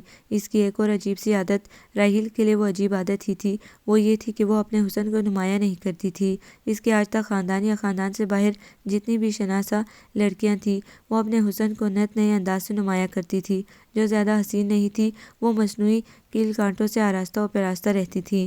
چن چن کر ایسے لباس پہنے جاتے تھے جس سے جسمانی خوبصورتی اجاگر ہو۔ سلیو لیس شرٹ میں سڈول باہوں کی نمائش کی جاتی، قد متوازن کرنے کے لیے کئی انچ اونچی ایڑی پہنی جاتی، مصنوعی پلکیں لگائی جاتی، ناک ستواں بنانے کے لیے پلاسٹک سرجری کروائی جاتی، بیوٹی پارلرز کی خدمات حاصل کی جاتی، مگر یہ ایسی لڑکی تھی جسے اپنے ہوشربا حسن کا احساس ہی نہیں تھا۔ بیچاری احساس کمتری کی ماری لڑکی، شاید اسے کسی نے بتایا نہیں ہے کہ یہ کتنی دلکش اور پراسرار حسن کی مالک ہے۔ کیوں نہ اس کی توجہ حاصل کی جائے، چند مہینے اچھے گزر جائیں گے۔ اس کے ذہن میں اور منصوبہ ہی پرورش پانے لگا تھا۔ راحیل نے عاشق کا دیا فون نمبر نکالا اور عثمان احمد کا نمبر ملانے لگا۔ عاشق کو راحیل کی آواز سن کر کافی حیرت ہوئی، پھر وہ اکثر فون کرنے لگا۔ شفق اس کی آواز سنتے ہی ریسیور عاشق کو پکڑا دیتی۔ راحیل کی بات کرنے کی تمام کوشش بیکار گئی تھی۔ اسے دن بدن شفق میں زیادہ کشش محسوس ہونے لگی تھی۔ وہ دیگر لڑکیوں کی طرح پکا پھل نہیں تھی، تبھی تو وہ بے چین رہنے لگا تھا۔ اب اس پر یہ عقدہ کھلا کہ وہ انجانے میں ہی صحیح مگر گھائل ہو چکا ہے۔ یہ لڑکی اسے بے انتہا اچھی لگی تھی، اتنی اچھی کہ وہ اس رفاقت کے حسین خواب دیکھنے لگا تھا۔ وہ اچھی طرح جان گیا تھا کہ فلرٹ کے ذریعے وہ اسے حاصل نہیں کر سکے گا۔ دل لگی راحیل کے لیے دل کی لگی بن گئی تھی۔ اس نے لاکھ کوشش کر کے دیکھ لیا تھا، مگر وہ کسی طرح بھی اس کے ہاتھ نہ آئی تھی۔ اب اسے ایک ہی راستہ نظر آیا، تبھی تو اس نے والدین سے اس کا ذکر کیا۔ طاہر تو مان گئے۔ تزئین پس و پیش کر رہی تھی، ہمیں پتہ ہی نہیں کہ ان کا اسٹیٹس کیا ہے، معاشرے میں ان کی کیا حیثیت ہے۔ ماں کی حیثیت سے ان کے سوالات فطری تھے۔ مما اچھے خاندان کی ہے، اس کا باپ پہلے پروفیسر تھا، بعد میں فیکٹری لگا لی، اب ان کی کئی فیکٹریز ہیں، خوشحال ہیں، ٹھیک ہے، لیکن ہمارے مقابلے میں کچھ کم ہے۔ راحیل نے صاف گوئی کا مظاہرہ کیا۔ ٹھیک ہے، ہمیں لڑکی سے غرض ہے، شادی کے بعد ہمارے نام سے جانی جائے گی۔ راحیل کو اتنی مشکلوں سے لڑکی پسند آئی ہے، ہمیں یہ گولڈن چانس مس نہیں کرنا چاہیے۔ طاہر نے بالآخر تزئین کو بھی منا لیا۔ تزئین نے فراز کی مما بیگم شازینہ سے اس سلسلے میں بات کی تھی، انہیں شفق کے گھر لے جانے کو تیار تھیں۔ پھر ایک دن وہ بغیر بتائے ان کے گھر موجود تھی۔ فاریہ پر شادی میں کی سی کیفیت طاری ہو گئی، وہ کھٹک سی گئی تھی۔ اتنے امیر آدمی کی بیوی کا ان کے گھر یوں ہی ملنے چلے آنا خالی عزلت نہیں ہو سکتا۔ فاریہ نے گھر کے تمام ملازمین کو الرٹ کر دیا اور شفق کو ڈرائنگ روم میں بھیجا۔ دھیرے سے سلام کر کے وہ ان کے قریب ہی بیٹھ گئی۔ تزئین اس کی پڑھائی اور دیگر مشاغل کے بارے میں پوچھنے لگی۔ تقریباً وہ 1.5 گھنٹہ بیٹھی اور چائے پی کر چلی گئیں۔ فاریہ نے فون اپنی طرف کھسکایا اور رحمہ کے نمبر ڈائل کیے۔ اس بار انہیں نہ جانے کیوں یقین ہو گیا تھا کہ وہ رحمہ کو ہرا کر چھوڑیں گے۔ ممی پھر کیسی لگی وہ آپ کو؟ وہ بہت اشتیاق سے پوچھ رہا تھا۔ اچھی ہے، مگر اس کی اور تمہاری عادات میں زمین آسمان کا فرق ہے۔ انہوں نے گہری نظر راحیل پر ڈالی۔ میرے لیے کوئی فرق نہیں پڑتا، سب ٹھیک ہی ہے۔ راحیل کا اطمینان انہیں چونکا گیا۔ وہ بہت قدامت پسند بھی ہے، انہوں نے جتایا۔ لیو اٹ مما، بس وہ مجھے پسند ہے اور یہی بات اہم ہے۔ اس نے لاڈ سے بازو ان کے گلے میں ڈال دیے۔ وہ دل میں کچھ سوچنے لگی تھی۔ اس میں کوئی شک نہیں تھا کہ پہلی ہی ملاقات میں شفق انہیں چونکا گئی تھی۔ گھر میں ٹھیک تھا، فاریہ بھی اچھے طریقے سے ملی تھی، لیکن شفق میں ہائی کلاس لڑکیوں والی بات نہیں تھی۔ چلو کوئی بات نہیں، راحیل کے رنگ میں رنگ جائے گی، انہوں نے خود کو تسلی دی۔ ان کا ارادہ تھا کہ اگلی بار جا کر وہ رشتے کی بات کریں گی۔ پہلی بار ہی انہیں یہ بات کرنا مناسب معلوم نہیں ہوا تھا، پھر طاہر بھی ساتھ نہیں تھے۔ پتہ نہیں راحیل کی مما کیوں آئی تھی۔ رات جب وہ سونے کی تیاری کر رہی تھی تو عاشی نے اسے سوال کر دیا۔ مجھے نہیں معلوم، وہ بیڈ شیٹ کا کونا ٹھیک کر رہی تھی، اس کی بات پر زیادہ دھیان نہیں دیا۔ مجھے تو دال میں کچھ کالا لگ رہا ہے، اس نے آنکھیں گھمائی۔ دال میں کالا لگے گا ہی، تم لوگ خواہ مخواہ اس لفنگے کو اپنا ایڈریس اور فون نمبر دے آئی، کہیں وہ تمہارے چکر میں تو نہیں ہے؟ اس کی بات واقعی غور طلب تھی۔ عاشی گھبرا سی گئی، پھر فوراً ہی مطمئن بھی ہو گئی۔ میں نے اسے پہلے ہی بتا دیا تھا کہ میں شاہد کے ساتھ منسوب ہوں۔ میرے ساتھ راحیل کا رویہ ایسا ہے بھی نہیں کہ لگے وہ مجھے پسند کرنے لگا ہے، البتہ تمہاری طرف کے حالات مشکوک لگتے ہیں۔ عاشی نے خواہ مخواہی کہہ لگایا تو شفق نے سخت ناگواری سے اسے دیکھا۔ فضول میں نے سلام دعا سے زیادہ بات ہی نہیں کی۔ دھنک صبا رومیزہ اور سارہ ہی اس کے آگے بچ رہی تھی۔ مجھے صورت نما آدمی سے کوئی دلچسپی نہیں ہے۔ وہ خاصی خفا لگ رہی تھی۔ توبہ ہے تم سے، اب تم ایسا تو نہ کہو، اتنی زبردست پرسنالٹی ہے جسامت سے تو راحیل پیشہ ور باکسر یا ایتھلیٹ لگتا ہے۔ عاشی سے رہا نہیں گیا، تبھی بول پڑی، وہ باکسر لگے یا ایتھلیٹ، مجھے اس سے کوئی غرض نہیں ہے۔ شفق نے منہ پر چادر تان کر بحث سمیٹنے کا گویا اعلان کیا۔ راحیل کے والدین نے جب شفق کا رشتہ طلب کیا تو فاریہ اور عثمان احمد دونوں حیران رہ گئے۔ کہاں طاہر جیسا بزنس ٹائکون اور کہاں عثمان جیسا دوسرے درجے کا بزنس مین۔ پھر عثمان کو راحیل بالکل اچھا نہیں لگا، پہلی نظر میں ہی وہ انہیں ناشائستہ اور اکھڑ لگا۔ فارینہ نے رسمی طور پر غور کرنے کی مہلت مانگی، پھر عثمان نے ان کے جانے کے بعد کہہ دیا کہ وہ یہاں شفق کا رشتہ ہرگز نہیں کریں گے۔ عجیب و غریب حلیے والا، بزرگوں کے سامنے بیٹھ کر ٹانگیں ہلانے والا راحیل انہیں اپنی بیٹی کے قابل ہی نہیں لگا تھا۔ اب فاریہ اور عثمان میں شدید جنگ جاری تھی۔ میں تمہیں بتا رہی ہوں، وہ اتوار کے روز منگنی کی رسم کرنے آ رہے ہیں، فاریہ نے اطلاع دی۔ کیا تمہارا دماغ تو نہیں چل گیا؟ انہوں نے اسے گھورا۔ دماغ تو تمہارا چل گیا ہے، اتنے زبردست خاندان سے رشتہ آیا ہے، تم نے کبھی خواب میں بھی شفق کے لیے ایسے رشتے کا تصور نہ کیا ہوگا۔ فاریہ کی آواز بلند تر ہو رہی تھی۔ پھر وہ گمسان کی جنگ چھڑی کہ شفق کمرے کے دروازے سے لگی تھر تھر کانپتی رہی۔ عثمان بھی کف اڑاتے باہر چلے گئے۔ بالآخر فاریہ کی جیت ہوئی، حالانکہ آخر دم تک عثمان انہیں قائل کرتے رہے۔ شفق راحیل جیسے لڑکوں کو پسند نہیں کرتی، ان کی اور ہماری کلاس الگ ہے، مزاج الگ ہیں، رہائش و انداز جدا ہیں، دولت میں ہم ان کا مقابلہ نہیں کر سکتے۔ شفق وہاں خوش نہیں رہ سکے گی۔ وہ ہار جانے کے انداز میں آہستہ آہستہ بول رہے تھے۔ راحیل کا حلیہ دیکھ کر ان کی طبیعت مگدر ہو گئی تھی۔ تم صدا کے ناشکرے ہو، فاریہ نے حرف آخر کے طور پر کہا اور کمرے سے نکل گئیں۔ ایک 5 اسٹار ہوٹل میں شفق اور راحیل کی منگنی کی تقریب انجام پائی۔ فاریہ کے تمام رشتہ دار حیران تھے۔ رحمہ تو جلے پیر کی بلی بنی پھر رہی تھی۔ کتنی گنی اور میسنی ہے، سلام تک کرنے کی روادار نہیں تھی، اب کیسے خوشی خوشی منگنی کی انگوٹھی پہن لی ہے۔ اسٹیج پر بیٹھی شفق کو دیکھتے ہوئے رحمہ مسلسل اس کے بارے میں سوچے جا رہی تھی۔ دھنک اور سارہ بھی اسے ہی موضوع گفتگو بنائے ہوئے تھیں۔ راحیل بہت خوش لگ رہا تھا۔ من پسند شے اتنی آسانی سے مل جانے کا اس نے تصور بھی نہیں کیا تھا، کیونکہ عثمان احمد کا رویہ دیکھ کر اسے ہرگز یقین نہیں تھا کہ وہ یہ پروپوزل قبول کر لیں گے۔ فاریہ کا سر فخر سے بلند تھا، انہوں نے رحمہ کو زبردست شکست دے ہی ڈالی تھی۔ ان خوشباش بے فکرے لوگوں کے درمیان 3 اشخاص ایسے بھی تھے جو اندر ہی اندر اپنی شکست کا ماتم کر رہے تھے۔ یہ رحمہ، عثمان اور شفق تھے۔ منگنی کے بعد پہلی مرتبہ راحیل کا کنسرٹ آرٹس کونسل میں ہو رہا تھا۔ اس نے فاریہ سے درخواست کی کہ وہ شفق کو بھی ہمراہ لے جانا چاہتا ہے۔ فاریہ نے رضامندی دے دی۔ عاشی بھی تیار ہو گئی۔ فاریہ نے شفق کو بھی جانے کو الٹیمیٹم دے دیا۔ ماں کے کہنے پر وہ آ تو گئی تھی، مگر بری طرح سے بیزار تھی۔ اگر فاریہ کا حکم اور ڈر نہ ہوتا تو وہ کبھی نہ آتی، اندر ہی اندر کھول رہی تھی۔ ایک ایسے ہی کنسرٹ میں جانے سے راحیل اس کی زندگی پر قابض ہو گیا تھا۔ خدا جانے آئندہ کیا ہونے والا تھا۔ عاشی اور اس کے ساتھ کی نشستوں پر الٹرا ماڈرن لڑکیوں کا ایک گروپ سا بیٹھا ہوا تھا۔ وہ راحیل کے بارے میں ہی باتیں کر رہی تھی۔ اس کی نئی البم پر اظہار خیال ہو رہا تھا، اس کی پرسنالٹی کو سراہا جا رہا تھا، آواز کی تعریف کی جا رہی تھی، اسے پلے بوائے اور لیڈی کلر کے خطاب سے نوازا جا رہا تھا۔ شفق کو ان لڑکیوں کے خیالات سے گھن آنے لگی۔ اسٹیج پر مائک کے سامنے راحیل جگہ سنبھال چکا تھا۔ کاشف، سمیر اور نجم بھی ڈرم، گٹار اور کی بورڈ سمیت آ چکے تھے۔ نوجوانوں کے اس ہر دل عزیز بینڈ جس کا نام میوزک اسٹریٹ تھا، راحیل اس کا لیڈ سنگر تھا، کاشف گٹار سیسٹ تھا، سمیر ڈرمر تھا اور نجم بہت زبردست کی بورڈ بجاتا تھا۔ گانوں کے بول راحیل زیادہ تر خود ہی لکھتا تھا۔ اس نئی البم کی تمام تر شاعری اس نے خود کی تھی۔ رنگ برنگی روشنیوں کا دائرہ راحیل پر فکس ہو گیا اور پروگرام شروع ہوا۔ شفق کو یوں لگا جیسے وہ بار بار اسے ہی دیکھ رہا ہے۔ گاتے گاتے وہ اسٹیج سے اتر آیا۔ لڑکے لڑکیوں کا ایک ہجوم تھا جو میوزک کی دھن پر جھوم رہا تھا۔ وہ جس کے قریب سے گزرتا وہ اسے ہاتھ چھو کر گویا کوئی سعادت حاصل کر رہے تھے۔ منچلے اس کے ہاتھوں کو تھام کر بوسہ دے رہے تھے۔ وہ پورے ہال میں چکراتا پھر رہا تھا۔ ایک کے بعد دوسرا، تیسرا اور پھر چوتھا گانا شروع ہوا۔ یہ اس کی حالیہ البم کا ہٹ ترین بلکہ سپر ہٹ سانگ تھا۔ ہر ایک کے لبوں پر یہی گانا تھا۔ یہی سانگ ٹاپ 10 چارٹس میں پہلے نمبر پر آ رہا تھا۔ کئی ہفتوں سے اس گیت کی نمبر کی پوزیشن پر فرق نہیں پڑا تھا۔ اس گانے کی وجہ سے راحیل کی فریش البم نے ریکارڈ توڑ سیل کی تھی۔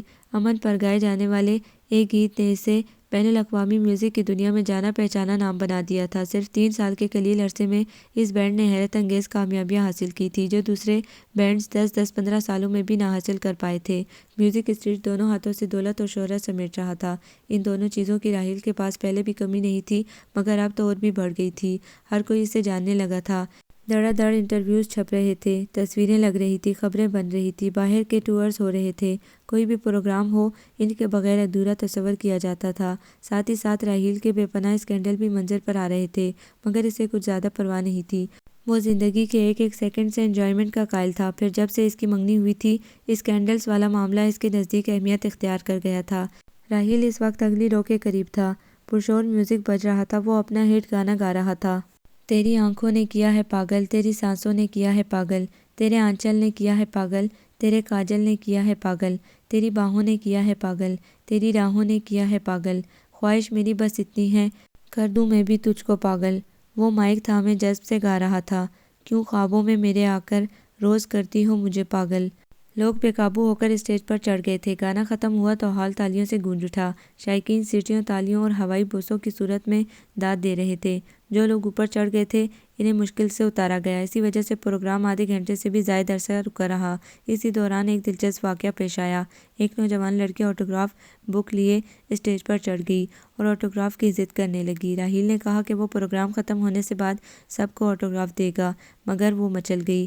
اس پین میں نے انک کی جگہ اپنا خون بھرا ہے، مجھے اسی وقت آٹوگراف چاہیے۔ وہ ضد کر رہی تھی۔ سب حیرت اور دلچسپی سے ان دونوں کو دیکھ رہے تھے۔ راحیل نے آٹوگراف دیا تو اس نے جان چھوڑی۔ صحافی برادری بھی موجود تھی۔ اپنے اپنے اخبارات کے لیے انہیں زبردست مواد مل گیا تھا۔ شفق دل میں اس لڑکی کی عقل پر ماتم کرنے لگی۔ پروگرام 12:30 بجے ختم ہوا۔ راحیل چاروں طرف سے ہجوم میں گھرا ہوا تھا۔ شفق جلد از جلد نکلنا چاہتی تھی۔ اس نے عاشق کی تلاش میں نظریں دوڑائی اور اسے غائب پا کر وہ آگ بگولا ہو گئی۔ عاشق کو اس کی ناراضگی کی پرواہ نہیں تھی۔ وہ راحیل کے ساتھ تصویر بنا رہی تھی تاکہ ملنے جلنے والوں پر روب پڑے۔ ہال آدھے سے زیادہ خالی ہو چکا تھا۔ آٹوگراف کے شوقین راحیل سے آٹوگراف لے رہے تھے، کچھ تصویریں بنوا رہے تھے۔ شفق کہاں ہے؟ عاشق کے ساتھ اسے نہ پا کر وہ پوچھ بیٹھا۔ ابھی تو یہی تھی۔ عاشق نے ادھر ادھر نظریں دوڑائی۔ کاشف، نجم، سمیر میں جا رہا ہوں، okay bye see you. Raheel انہیں خداحافظ کہہ کر عاشق کو لیے باہر نکل آیا۔ ستون کے ساتھ ٹیک لگائے شفق کھڑی تھی۔ کیا ضرورت تھی اب آنے کی؟ میں پونے گھنٹے سے یہاں کھڑی جگ مار رہی ہوں۔ وہ راحیل کا خیال کیے بنا عاشق پر چڑھ دوڑی۔ جواباً عاشق نے اس کا غصہ ٹھنڈا کرنے کے لیے دونوں ہاتھ اس کے آگے جوڑ دیے۔ راحیل نے گھوم کر نئے ماڈل کی گرے بی ایم ڈبلیو کا دروازہ کھولا اور دونوں کو بیٹھنے کا اشارہ کیا۔ اسے پیچھے بیٹھتے دیکھ کر وہ نہ رہ سکا۔ میں آپ کا ڈرائیور تو نہیں ہوں، آگے بیٹھیے۔ وہ دروازہ کھولے کھڑا تھا۔ عاشق کی نگاہیں بھی کہہ رہی تھی کہ بیٹھ جاؤ۔ وہ بھی یوں ہار ماننے والا نہیں لگ رہا تھا۔ ناچار وہ آگے بیٹھ گئی۔ شفق، آپ کو پروگرام کیسے لگا؟ اس کی ایک نگاہ کی خاطر وہ اس سے مخاطب کر بیٹھا۔ بہت زبردست، اس کے بجائے عاشق نے جواب دیا۔ شفق، چپ چپ کیوں ہیں؟ کیا میرے ساتھ بیٹھنا اچھا نہیں لگ رہا ہے؟ راہیل نے ڈرائیو کرتے ہوئے کمال ہمت سے اس کے ایک ہاتھ کو تھام لیا تھا۔ اس نے تو عاشی کا بھی لحاظ نہیں کیا تھا۔ مجھے یہ فضول باتیں پسند نہیں ہیں، وہ دبی دبی لیکن سخت آواز میں بولی۔ اس میں برائی کیا ہے؟ مستقبل میں ہمارا مضبوط رشتہ جڑنے والا ہے۔ راہیل نے اسے اہمیت ہی نہیں دی۔ جب رشتہ جڑے گا تو دیکھا جائے گا، وہ تلخی سے بولی۔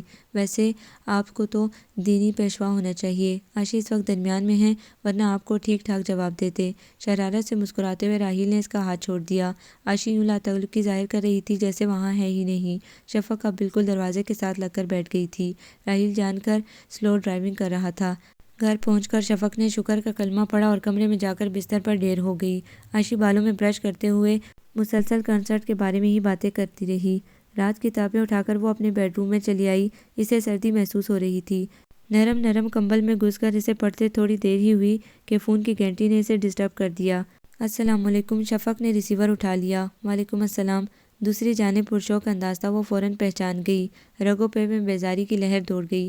جی فرمائیے، کس لیے فون کیا ہے؟ اس نے اپنے جذبات چھپانے کی ضرورت محسوس نہیں کی۔ رات کے 11 بجے کوئی اپنی منگیتر کو کیوں فون کرتا ہے؟ معنی خیز انداز میں سوال کیا گیا۔ شفق نے ریسیور کریڈل پر پٹک دیا۔ کمینہ، گھٹیا، تھرڈ کلاس، وہ بڑبڑائی۔ گھنٹی پھر بجنے لگی۔ جی فرمائیے، وہ پھاڑ کھانے والے لہجے میں بولی۔ اب اگر فون بند کیا تو میں آنٹی کے موبائل نمبر پر رنگ کروں گا، اور ان کو تو آپ جانتی ہیں نا۔ شفق کے ہاتھ ریسیور پر سست سے ہو گئے۔ فاریہ نے اس کے خوب لتے لینے تھے، اگر وہ شکایت کر دیتا۔ بس یہی سے وہ کمزور پڑ گئی۔ اس سے بہتر تھا کہ وہ راہیل کی بکواس ہی سن لیتی۔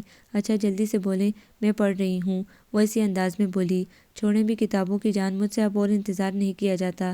راہیل کی گفتگو اسے ہمیشہ ہی پست درجے کی لگتی تھی، جس میں اس کے حسن کی بے باکانہ تعریف سر فہرست ہوتی تھی۔ کتنی کول ہیں آپ، دل چاہتا ہے کہ آپ سے ایک بدلہ لیں۔ اچھا چھوڑیں اس بات کو، میں آپ کو نوشی گیلانی کی لانگ ڈسٹنس کال سناتا ہوں، ابھی تھوڑی دیر پہلے پڑھی ہے، بہت اچھی لگی، سوچا آپ کو بھی سنائیں۔ ہم کس طرح محسوس کر رہے ہیں، کس آگ میں جل رہے ہیں۔ وہ اپنی دلکش گمبھیر مردانہ آواز میں اسے نظم سنانے لگا۔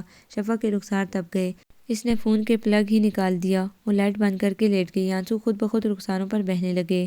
اسے اللہ سے شکوہ کرنا پسند نہیں تھا، مگر اس وقت اس کا دل چاہ رہا تھا کہ خوب روئے اور اللہ کے آگے شکووں کے انبار لگا دے۔ اے اللہ، امی کے دل کو راہیل کی طرف سے بدظن کر دے، ابو کو ہمت دے کہ وہ امی کے آگے میرے لیے بول سکیں۔ اے خالق و مالک دو جہاں، اس راہیل نامی شخص سے مجھے نجات دلا دے۔ امی کو وہ نظر دے جس سے انہیں اس کے کرتوت نظر آئیں، ابو میں بولنے کی طاقت آ جائے اور میری التجاؤں کو قبول کر لے، مجھے ہمت و طاقت دے۔ بستر میں لیٹے لیٹے اس نے اللہ سے رابطہ استوار کر لیا تھا۔ عاشی کی سالگرہ تھی، فاریہ بڑی دھوم دھام سے مناتی تھی۔ پس پردہ دکھاوا اور نمائش موقوت ہوتی تھی، باقاعدہ کارڈ چھپتے اور مہمان بلوائے جاتے۔ شفق کو کبھی دلچسپی نہیں رہی تھی، یہ فاریہ ہی تھی جو اس کی سالگرہ کے انتظامات بھی خود کرتی تھی۔ وہ خود بجے دل سے حصہ لیتی تھی، اگر اس کا بس چلتا تو وہ گھر میں ہونے والی ہر تقریب اور پارٹی ختم کر کے رکھ دیتی۔ عاشی کی سالگرہ میں ہر قابل ذکر کاروباری حلقے کو مدعو کیا گیا تھا۔ فاریہ ہائی کلاس میں شامل ہونے کے لیے تمام رائج الوقت حربے استعمال کر رہی تھی۔ اس دوڑ میں جیتنا اس کا جنون بنتا جا رہا تھا۔ عاشی نیک رنگ کے جدید تراش خراش کے سوٹ میں بہت پیاری لگ رہی تھی۔ فاریہ گیٹ پر مہمانوں کو خوش آمدید کہہ رہی تھی۔ شفق کے ذمہ یہ تھا کہ وہ مہمانوں کو ان کی ٹیبل تک پہنچائے۔ کہنے کو تو یہ سالگرہ کی تقریب تھی، مگر آرائش و انتظامات کے لحاظ سے شادی کی محفل لگ رہی تھی۔ فاریہ نے اپنی بساط سے بڑھ کر خرچ کیا تھا۔ عثمان برطانیہ گئے ہوئے تھے۔ ان کی غیر موجودگی میں فاریہ نے عثمان احمد کے اکاؤنٹ سے بھاری رقم نکلوا لائی تھی، تبھی یہ شاہی شوشہ ممکن ہوئی تھی۔ Many many happy returns of the day. Raheel نے عاشی کو وش کیا اور گفٹ پیک اسے تھمایا۔ اسے دیکھتے ہی مہمانوں میں ہلچل مچ گئی۔ فاریہ فخر سے بتا رہی تھی کہ یہ ان کا ہونے والا داماد ہے، کیونکہ اکثر جاننے والوں کو یہ علم نہیں تھا کہ اتنے دولت مند اور مشہور پاپ سنگر کا عثمان احمد سے کوئی رشتہ بھی ہے۔ کیک کٹنے کے بعد سب کھانے پینے میں مگن ہو گئے۔ راہیل کی نگاہ شفق کو ڈھونڈ رہی تھی۔ آخرکار وہ اسے نظر آ گئی۔ وہ الگ تھلگ کوشے میں بیٹھی ہوئی تھی۔ وہ اس کے سر پر جا پہنچا۔ آپ یہاں اکیلی کیوں بیٹھی ہیں؟ کرسی گھسیٹ کر وہ بھی بیٹھ گیا۔ میرا گھر ہے، جہاں دل چاہے گا بیٹھوں گی، اس نے ٹکا سے جواب دیا۔ تم اس وقت بے حد اچھی لگ رہی ہو، راہیل اس کے سراپے پر گہری نظر ڈال کر بولا۔ وہ سر جھٹک کر رہ گئی۔ وہ ٹیبل پر بازو ٹکا کر آگے ہوا تو شفق کی نگاہ بے اختیار اس کے چہرے کی طرف اٹھ گئی۔ بے ترتیب بال دیکھ کر اسے بے حد کوفت ہوئی۔ وہ بے حد نفاست پسند تھی، پر اس شخص کا تو جیسے نفاست سے دور دور تک کبھی واسطہ نہیں تھا۔ عجیب بے رنگے حلیے میں رہتا تھا۔ اسے تو اس کی پرستار لڑکیوں کا سوچ کر ہی حیرت ہوتی تھی جو اس پر دیوانہ وار نثار ہوتی تھیں۔ عاشق کو اس طرف آتے دیکھ کر اس نے سکون کا گہرا سانس لیا اور اٹھ کھڑی ہوئی۔ رات ہی عثمان احمد کا فون آیا کہ وہ کل آ رہے ہیں۔ اب شفق انہیں ڈرائیور کے ساتھ لینے گئی ہوئی تھی۔ پاپا اس بار آپ نے بڑے دل لگا دیے، وہ بے تابی سے ان کا ہاتھ تھام کر بولی۔ میں بھی بہت اداس تھا، کیا کرتا، ڈولی اور رضا آنے ہی نہیں دے رہے تھے۔ وہ اسے لے کر گاڑی کی سمت بڑھ گئے۔ وہ اپنے ہی قصے سناتی رہی اور وہ دھیمی مسکراہٹ لیے سنتے رہے۔ رات اس نے خود کئی ڈشز بنائی۔ فاریہ بیگم اپنے NGO کی میٹنگ میں گئی ہوئی تھی۔ یہ مراق انہیں حال میں ہی اٹھا تھا۔ ان کے خیال میں اس طرح وہ بہت جلد لوگوں کی نظروں میں آئیں گی۔ میٹنگ کے بعد انہیں ڈسیبل بچوں کے لیے ہونے والے چیریٹی شو میں جانا تھا، اس لیے رات کے کھانے پر بھی وہ غائب تھیں۔ شفق بہت بور ہو رہی تھی۔ فاریہ اور عثمان دونوں گھر پر نہیں تھے۔ عاشی اپنی دوست مدیحہ کے گھر گئی ہوئی تھی۔ اسے گئے کافی دیر ہو گئی تھی۔ شفق اس کے انتظار میں روش پر گیٹ کے آس پاس ہی ٹہل رہی تھی۔ چوکیدار گیٹ پر تھا۔ گاڑی کے ہارن کی آواز سن کر وہ چونکی۔ شیرخان گیٹ کھول رہا تھا۔ سرخ اسپورٹس کار اندر داخل ہوئی اور اس میں سے راحیل برآمد ہوا۔ اس کے اندر تک کڑواہٹ اتر گئی۔ Hello, how are you?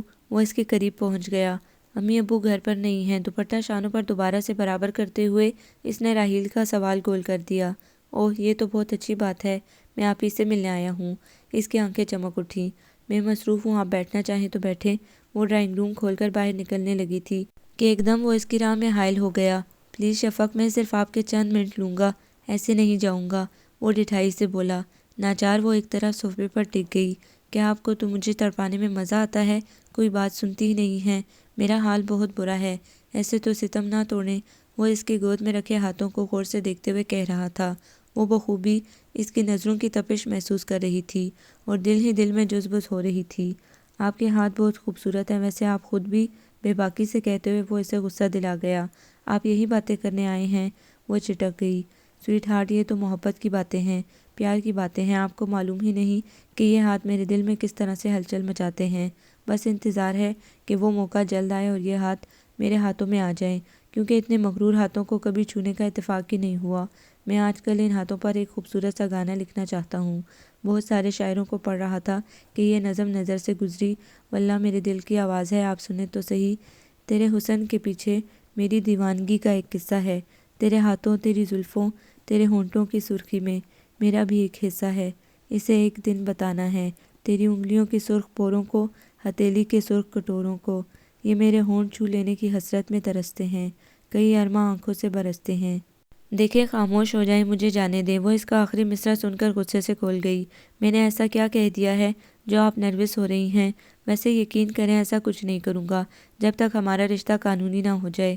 مجھے علم ہے آپ بہت مذہبی ذہن کی ہیں اور شاید ڈرپوک بھی، اتنا سا دل ہے آپ کا، ہمیں دیکھیں، کبھی شکایت کی آپ سے؟ وہ شریر نگاہوں سے اسے جیسے کھوج رہا تھا، پھر جانے اس پر ترس آ گیا یا واقعی کوئی ضروری کام یاد آ گیا جو جانے کے لیے اٹھ کھڑا ہوا۔ گاڑی سٹارٹ کر کے جب وہ وہاں سے نکلا تو بہت مسرور تھا۔ ادھر وہ غصے سے ٹہل رہی تھی، بیہودہ انسان، اسے کوستے ہوئے وہ رو بھی رہی تھی۔ باہر مکمل طور پر اندھیرا چھا چکا تھا۔ شفق کے کانوں میں اس کی سنائی گئی نظم کے فقرے بار بار گونج رہے تھے، نئے سرے سے وہ بار بار ابل رہی تھی۔ یہ میرے ہونٹ چھو لینے کی حسرت میں ترستے ہیں۔ پھر اس کی آواز گونجی تو اس نے اپنے ہاتھ چھپا لیے، جیسے سچ مچ وہ واقعی چھو لے گا۔ عاشی کے فائنل ایگزامز ختم ہو چکے تھے، شاید بھی انگلینڈ سے آ چکا تھا۔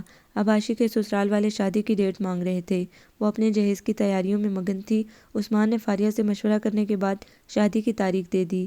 گھر میں شادیوں والا مخصوص ہنگامہ شروع ہو چکا تھا۔ فاریہ دل کھول کر ایک سے بڑھ کر ایک اعلیٰ چیز خرید رہی تھی تاکہ ان کے عمارت کا زبردست رعب پڑے۔ فرانس سے عاشی کے والد رضوان نے بھی بھاری رقم کا چیک روانہ کر دیا تھا۔ وہ خود شادی کے روز پہنچ رہے تھے، بقول ان کے کہ وہ بہت مصروف ہیں۔ شفق کو بہت حیرت ہوئی کہ بیٹی کی شادی میں شرکت کے لیے باپ کے پاس ٹائم ہی نہیں ہے۔ بڑی دیر سے اسے عاشی نظر نہیں آئی تھی۔ وہ ادھر ادھر دیکھتی اس کے کمرے کی طرف بڑھی۔ شفق نے بے آواز طریقے سے کمرے کا دروازہ کھولا۔ عاشی بستر پر اوندھی لیٹی ہوئی میوزک سن رہی تھی۔ آج کل یہ اس کا پسندیدہ گانا تھا، جب بھی دیکھو یہی سن رہی ہوتی تھی۔ شفق کو ٹائٹینک فلم کا یہ قدرے اداس سا گانا عاشی کو اس وقت سنتے دیکھ کر بہت حیرانی ہوئی۔ اس کے خیال میں تو عاشی کو خوش ہونا چاہیے تھا۔ کمرے میں مکمل اندھیرا پھیلا ہوا تھا، یہاں تک کہ پردے بھی گرے ہوئے تھے۔ Every night in my dream I see feel you. Ashi صاحبہ، یہ اداس گانے سننے کے کیا تک ہے اس وقت؟ اٹھو دیکھو تو امی تمہارے لیے کتنا خوبصورت گولڈ کا سیٹ لائی ہیں۔ اس نے عاشق کا کندھا ہلا کر اسے سیدھا کیا تو اس کا دل جیسے کٹ سا گیا۔ عاشق کا تمام چہرہ آنسوں سے بھیگا ہوا تھا، آنکھوں سے لگ رہا تھا وہ کافی دیر سے رو رہی ہے۔ کیوں رو رہی ہو؟ اس نے عاشق کا سر اپنے کندھے سے لگا لیا۔ شفق ڈیڈی کہہ رہے ہیں کہ میرے پاس وقت نہیں ہے۔ کیا میں ان کے لیے اتنی غیر اہم ہوں کہ وہ میرے لیے وقت نہیں نکال سکتے؟ وہ پھوٹ پھوٹ کر رونے لگ گئی تھی۔ شفق کو سمجھ نہیں آ رہا تھا کہ اسے کیسے بہلائے۔ وہ بہت حساس لڑکی تھی، ہر واقعے کو شدت سے محسوس کرتی تھی۔ عاشق کی شادی پر ڈالی بھی آ رہی تھی۔ فاریہ بہت خوش تھی کیونکہ ڈالی ان کے ہم مزاج تھی، بلکہ وہ ان کا دوسرا روپ تھی۔ روزانہ شاہد بھی آ جاتا اور عاشق اس کے ساتھ شاپنگ کے لیے چلی جاتی۔ وہ ہر چیز اس کی پسند سے لینا چاہتا تھا۔ ادھر سرکل میں فاریہ کی دھوم مچی ہوئی تھی۔ عاشق کے لیے وہ جس بے دردی سے پیسہ لٹا رہی تھی وہ سب بیگمات اسے سراہ رہی تھی۔ بے شک عاشق ان کے بھائی کی بیٹی ہو، مگر کون اتنی سخاوت اور دریا دلی دکھاتا ہے؟ لیکن وہ سب یہ نہیں جانتی تھی ان کے بھائی سے اچھی خاصی رقم انہیں شادی کے سلسلے سے ملی ہے۔ ہر طرف واہ واہ اور داد و تحسین کے ڈونگے برس رہے تھے۔ اب وہ واقعی جیٹھانی رحمت سے آگے نکل گئی تھی۔ عثمان دفتر سے آ کر فریش ہونے واش روم میں گھس گئے۔ شفق نے لان میں چائے لگوا دی تھی کیونکہ وہ شام کی چائے لان میں ہی پیتے تھے۔ زمان فوراً میرا سوٹ تیار کرو۔ وارڈروب سے کپڑے نکالتے ہوئے عثمان بہت مصروف تھے۔ لان میں چائے پر سب ان کا انتظار کر رہے تھے۔ شفق بہت خوش تھی کیونکہ کافی عرصے کے بعد فاریہ بھی شام کی چائے پر ان کا ساتھ دے رہی تھی۔ عاشق کی شادی کی وجہ سے انہوں نے اپنی سوشل ایکٹیویٹیز کم کی ہوئی تھیں۔ میں 7 بجے کی فلائٹ سے اسلام آباد جا رہا ہوں، بہت ضروری کام ہے، تقریباً 10-12 دن لگ جائیں گے۔ عثمان نے بیٹھتے ہی مطلع کیا تو فاریہ تھوڑی پریشان ہو گئی۔ عثمان شادی میں صرف 2 ہفتے رہ گئے ہیں، تم جلدی آنے کی کوشش کرنا، وہ بولی۔ میں کام ختم ہوتے ہی آ جاؤں گا۔ بھلا یہ کیسے ہو سکتا ہے کہ میں اپنی بیٹی کی شادی میں نہ آؤں؟ انہوں نے پاس بیٹھی عاشق کا سر تھپکا تو اس کی آنکھیں نم ہو گئی۔ کریم ذرا شام کے اخبار تو لاؤ۔ عادت کے مطابق انہوں نے کہا۔ وہ بوتل کے جن کی طرح شام کے تازہ اخبارات اٹھائے آ گیا۔ عثمان نے اوپر کا اخبار اٹھا لیا اور باہر کا صفحہ سرسری سا دیکھنے کے بعد اندرونی صفحات کھولے۔ ایک دم ان کے چہرے کا رنگ بدل گیا، غصے سے پھڑکنے لگے۔ Not at all. اخبار پھینک کر وہ کھڑے ہو گئے۔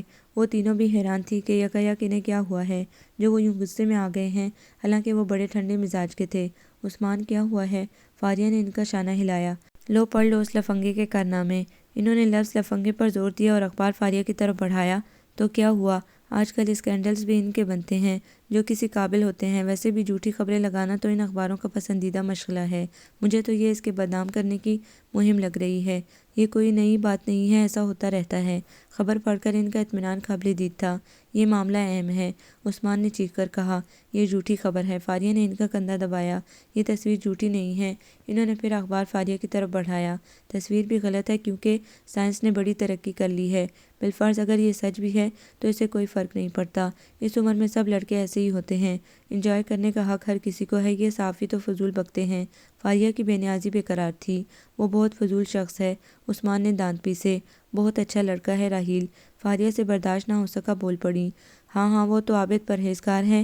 میں ایسے بیہودہ لڑکے سے اپنی بیٹی کی شادی ہرگز نہیں کروں گا۔ آج ہی انگوٹھی ان کے منہ پر دے ماروں گا۔ تم کیسی ماں ہو جانتے ہوئے بھی اس رشتے کی حمایت کر رہی ہو؟ ہم آنکھوں دیکھی مکھی نہیں نگل سکتے۔ دس از ٹو مچ۔ بس ختم کرو یہ سلسلہ۔ عثمان کی آنکھوں سے جیسے شعلے نکل رہے تھے۔ کیا ہو گیا ہے تمہیں؟ کیوں بچوں جیسی باتیں کر رہے ہو؟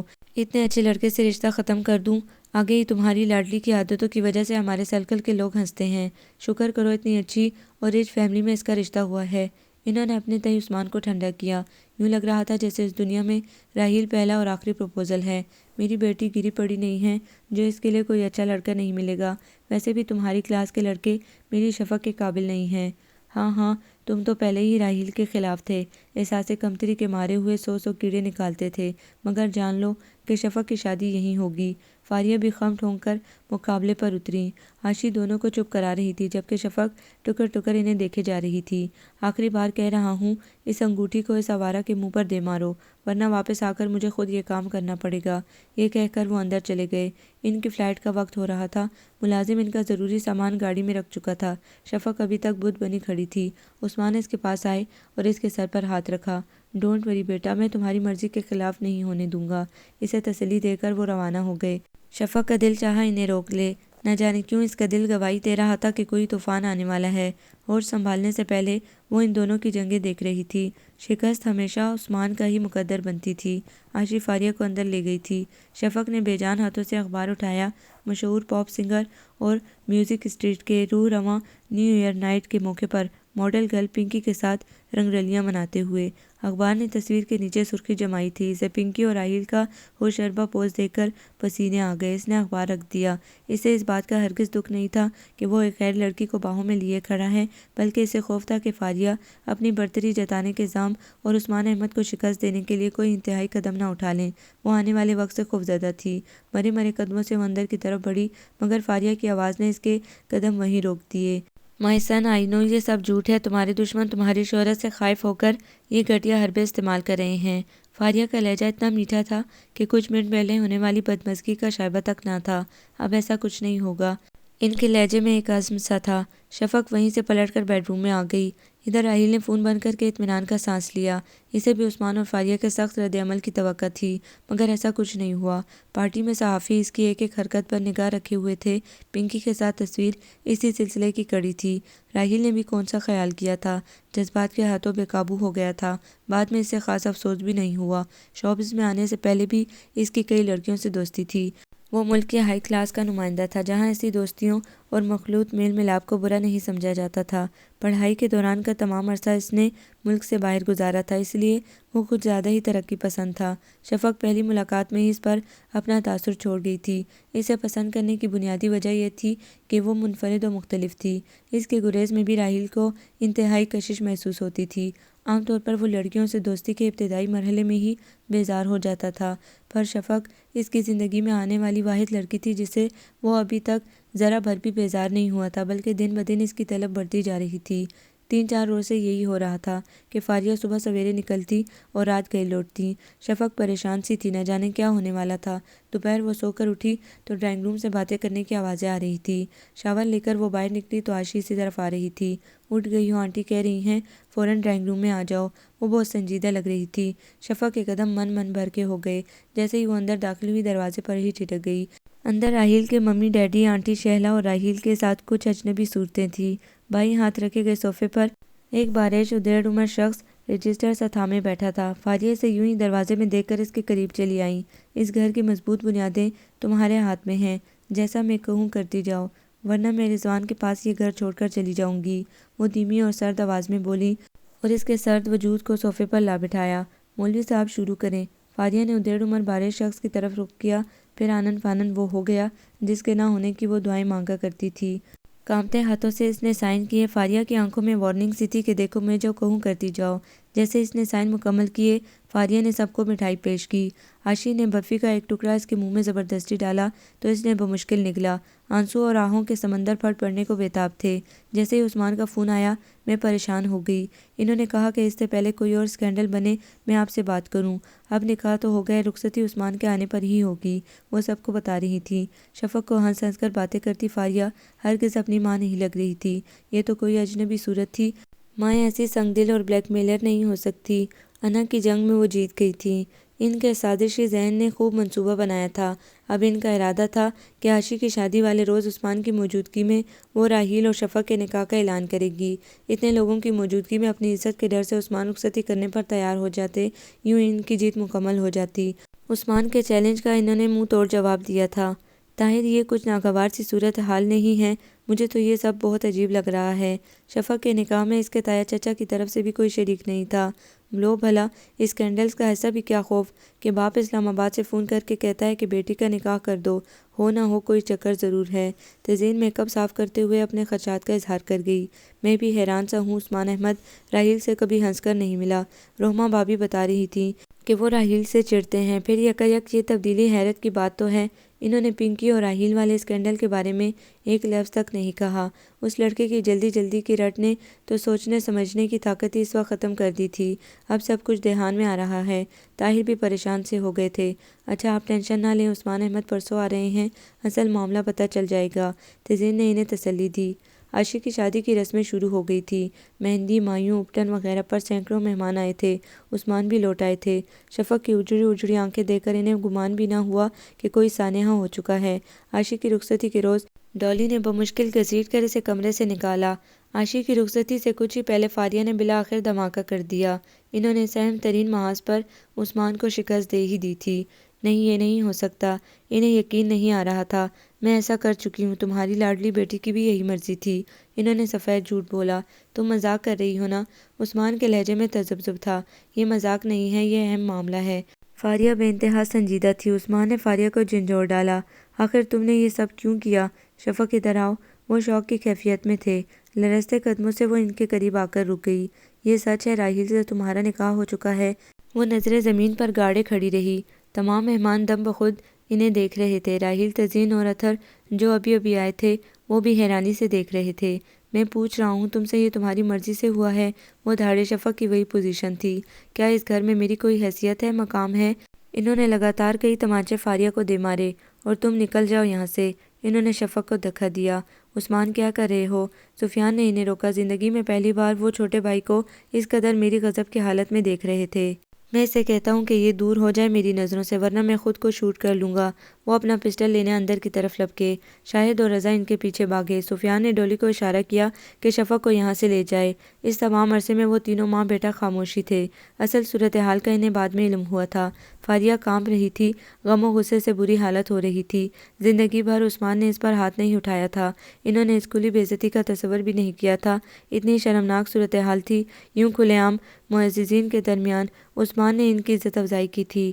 وہ روتی ہوئی کمرے میں بھاگ گئی۔ کاش زمین پھٹتی اور وہ اس میں سما جاتی۔ لوگوں کی تمسخرانہ نگاہوں کا سامنا کتنا دشوار ہوتا ہے، اس کا اندازہ آج انہیں بخوبی ہو گیا تھا۔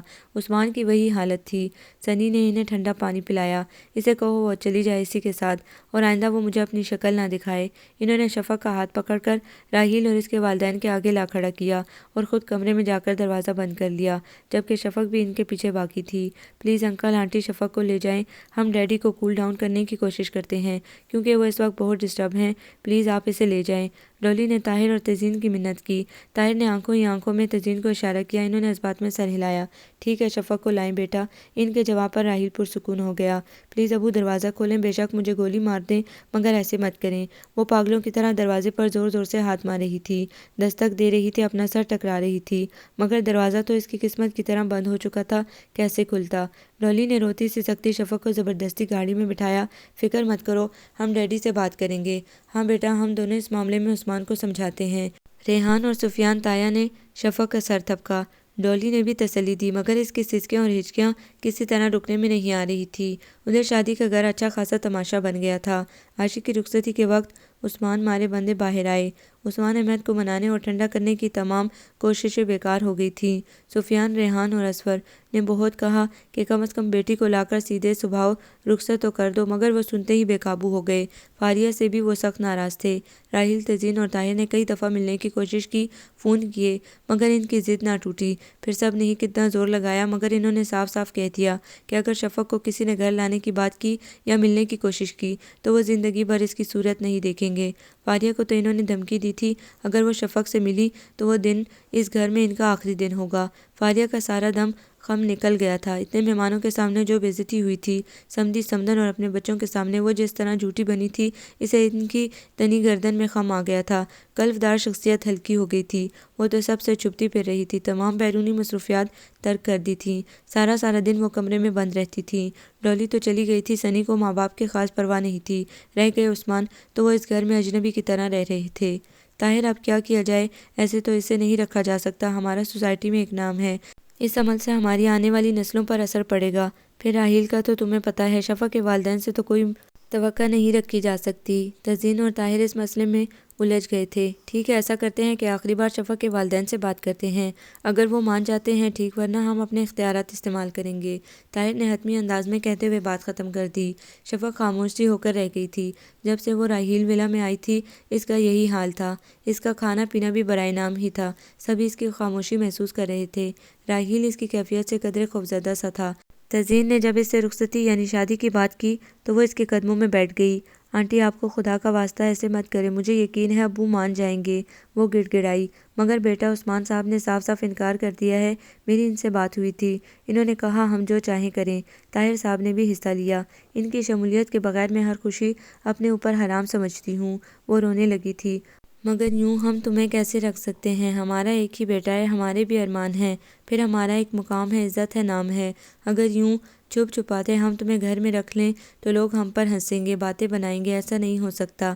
اب تم فضول ضد مت کرو، طاہر آپ کارڈ چھپنے دے آئیں، میں تیاری کرتی ہوں۔ تزئین کا انداز قطعی بے لچک تھا۔ اچانک شفق کو جانے کیا ہوا، وہ کھڑے کھڑے وہیں گر پڑی۔ تزئین اور طاہر اس کی طرف لپکے، اسے فوراً ہسپتال لے جایا گیا، جہاں ڈاکٹرز نے بتایا کہ ان کا نروس بریک ڈاؤن ہو گیا ہے۔ ایک تو بچی اتنی مشکل صورتحال میں گرفتار ہے، اوپر سے تم بھی دشمنی پر تل گئی ہو۔ ایسا ہونا ہی تھا، میں اس کی مرضی کے بغیر کچھ نہیں ہونے دوں گا، لوگ جو چاہیں کہیں، مجھے کسی کی پرواہ نہیں ہے۔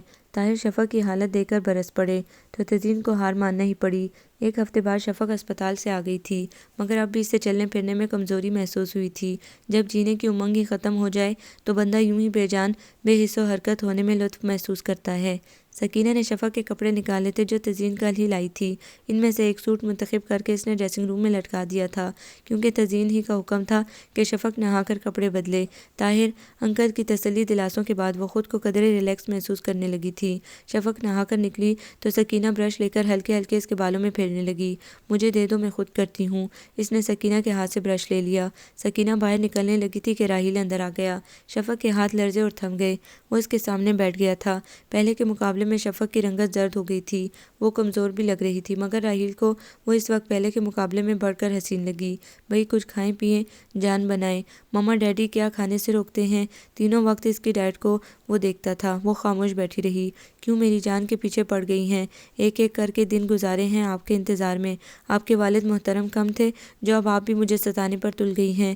راحیل کے والد محترم طنز سے کہنے پر اس کے دل کو دھکا سا لگا تھا۔ کچھ بھی ہو، عثمان احمد کی ذات کو وہ معمولی سا بھی بے مول ہوتا نہیں دیکھ سکتی تھی، اس لیے تو اس کی آنکھوں کے پیمانے چلک پڑے تھے۔ آج کل اسے رونے کے لیے معمولی سے بہانوں کی ضرورت تھی۔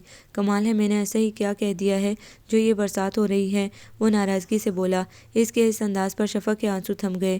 شاید آپ کو علم نہیں کہ آپ کو اس طرح روتے دیکھ کر میں کتنی مشکل سے خود کو کنٹرول کر رہا ہوں۔ آپ سامنے ہیں، قریب ہیں، میرا دل مجھ سے عجیب عجیب تقاضے کر رہا ہے، حالانکہ مجھے بہت غصہ ہے آپ کی فضول سی ضد کا۔ ایک بات یاد رکھیں، میں نے جو مانگا پایا ہے اور نہ ملنے پر چھین لیا ہے، کیونکہ شکست مجھے کسی صورت قبول نہیں ہے۔ شفق کے ہاتھوں سے برش چھوٹ گیا۔ اس راحیل کے اس بے باکانہ و جارحانہ رویے سے خوف محسوس ہو رہا تھا اسے۔ پتہ نہیں آنٹی کہاں تھی، ورنہ وہ انہیں آواز دے کر بلا لیتی۔ کیا میں غلط کہہ رہا ہوں؟ وہ اس کی آنکھوں میں جھانکنے لگا۔ آپ ہیں ہی غلط، اسے جواب سوجھ ہی گیا۔ ٹھیک ہے، میں غلط ہوں، آپ مجھے سدھار لینا۔ راحیل نے کارپیٹ سے برش اٹھایا تھا۔ مجھے کسی کو سدھارنے کا شوق نہیں ہے، وہ اٹھ کھڑی ہوئی، مگر مجھے سدھرنے کا شوق ہے، وہ بھی تمہارے ہاتھوں۔ وہ اس کی راہ میں حائل ہو گیا تھا۔ شفق کو اس کی آنکھوں میں آنکھیں ڈال کر دیکھنے سے خوف آتا تھا۔ عجیب ضد، بے باک اور ہٹ درم سی آنکھیں تھیں، سب کچھ منوا لینے کا عزم کے لیے ہوئے قدرے شوخ اور گستاخ۔ وہ اکثر سوچتی تھی کہ لڑکیاں شاید اس کی آنکھوں کی وجہ سے اس کی دیوانی ہیں۔ جب وہ آنکھوں کی زبان میں بات کرتا ہوگا تو کس کس کا دل گھائل نہ ہوتا ہوگا۔ آپ نے جواب نہیں دیا، جتنی جلدی جواب دیں گی اچھا ہوگا۔ آپ کے لیے بہتر ہے کہ مان جائیں، ورنہ کوئی مجھے روک نہیں سکتا اور نہ روک سکے گا، کیونکہ ہمارا بہت مضبوط تعلق ہے جسے آپ بھی نہیں جھٹلا سکتی۔ وہ قدرے جھک گیا۔ شفق کی ہتھیلیوں میں پسینہ اتر آیا تھا۔ کبھی کسی نے اس قدر انتظار نہیں کرایا۔ پتہ نہیں آپ کے اندر کون سی کشش ہے جس نے مجھے باندھ دیا ہے۔ اچھا ڈریں تو مت، جتنا اس وقت خود پر جبر کر رہا ہوں کبھی نہیں کیا جا رہا ہوں۔ وہ چلا گیا تو وہ وہیں گر سی گئی۔ پھر اس نے اپنے خدشات تزئین تک ڈھکے چھپے الفاظ میں پہنچا دیے تھے۔ تزئین اور طاہر نے راحیل کو سمجھایا تھا، بظاہر تو وہ مان گیا تھا، مگر اندر سے وہ روز بروز باغی ہوتا جا رہا تھا۔ شفق گھر سے قریبی پارک میں ٹہلنے چلی آئی تھی۔ مغرب کے اذانوں سے کچھ دیر قبل ہی اسے لوٹنے کا خیال آیا۔ پارک آہستہ آہستہ خالی ہو رہا تھا۔ تھکے تھکے قدموں سے وہ گھر کا فاصلہ طے کرنے لگی۔ کچن سے برتنوں کی آوازیں آ رہی تھیں۔ وہ لاؤنج میں چلی آئی، وہاں ایک اجنبی صورت کو بے تکلفی سے براجمان دیکھ کر سٹ پٹائی۔ جی آپ کون؟ وہ رک رک کر بولی، تو وہ جو کوئی بھی تھا پوری طرح اس کی طرف گھوما۔ شفق کی آنکھیں حیرت سے پھیل گئیں۔ وہ بمشکل اسے پہچان پائی، سچ مچ وہ راحیل تھا، بالکل بدلے ہوئے حلیے میں، کندھوں سے نیچے لٹکتے بال غائب تھے، ان کی جگہ بالوں کا جدید اور خوبصورت سا اسٹائل تھا۔ گلے میں پڑی سونے کی بھاری بھاری زنجیریں غائب، ہاتھوں میں پہنی رنگ برنگ ڈوریاں اور گولڈ بریسلیٹ، اور کان میں بالی بھی نہیں تھی۔ گھٹنوں پر سے پھنسی اور سوراخ زدہ جینس کی جگہ وہ بلیک شرٹ اور بلیک پینٹ میں ملبوس اپنے بھرپور مردانہ حلیے سمیت وہ بہت ڈیشنگ لگ رہا تھا۔ اس کے مخاطب کرنے پر اسے احساس ہوا کہ وہ جاہلوں کی طرح اسے گھورے جا رہی ہے۔ اگر آج قیامت آ جاتی تو اس سے اتنی حیرت نہ ہوتی جتنی اس کے بدلے حلیے کو دیکھ کر ہوئی تھی۔ ابھی وہ حیرت کے اس جھٹکے سے سنبھلنے بھی نہ پائی تھی کہ اگلے روز ناشتے کی ٹیبل پر راحیل نے اعلان کیا وہ آفس پابندی سے جایا کرے گا۔ اتنی بڑی جائیداد کا وہی تو وارث تھا۔ شفق اس کایا پلٹ پر بہت حیران تھی۔ ہاتھوں کے کٹورے میں چہرہ تھامے سیڑھیوں پر بیٹھی وہ تصوراتی دنیا کی سیر کر رہی تھی۔ اچانک گاڑی کے ہارن نے اس کے خیالات کو درہم برہم کر دیا۔ گاڑی لاک کر کے وہ ادھر ہی آ رہا تھا۔ نیوی بلو شرٹ پر سفید ڈاٹس والی ٹائی لگائے اور بلیک پینٹ پہنے، ڈارک گلاسز ماتھے پر ٹکائے، اپنے مضبوط و زرشی جسم سمیت وہ بے فکر شہزادہ لگ رہا تھا۔ خاصا گڈ لکنگ ہے تبھی تو لڑکیوں کے دماغ خراب ہیں، وہ دل میں بولی۔ وہ اس کے قریب سے گزر کر اندر چلا گیا۔ نماز پڑھ کر وہ پچھلے باغ کی طرف نکل آئی۔ ہلکا ہلکا اجالا پھیل رہا تھا۔ دھیرے دھیرے قدم اٹھاتی، قدرت کی خوبصورتیوں کو سراہتی وہ آگے چلی جا رہی تھی۔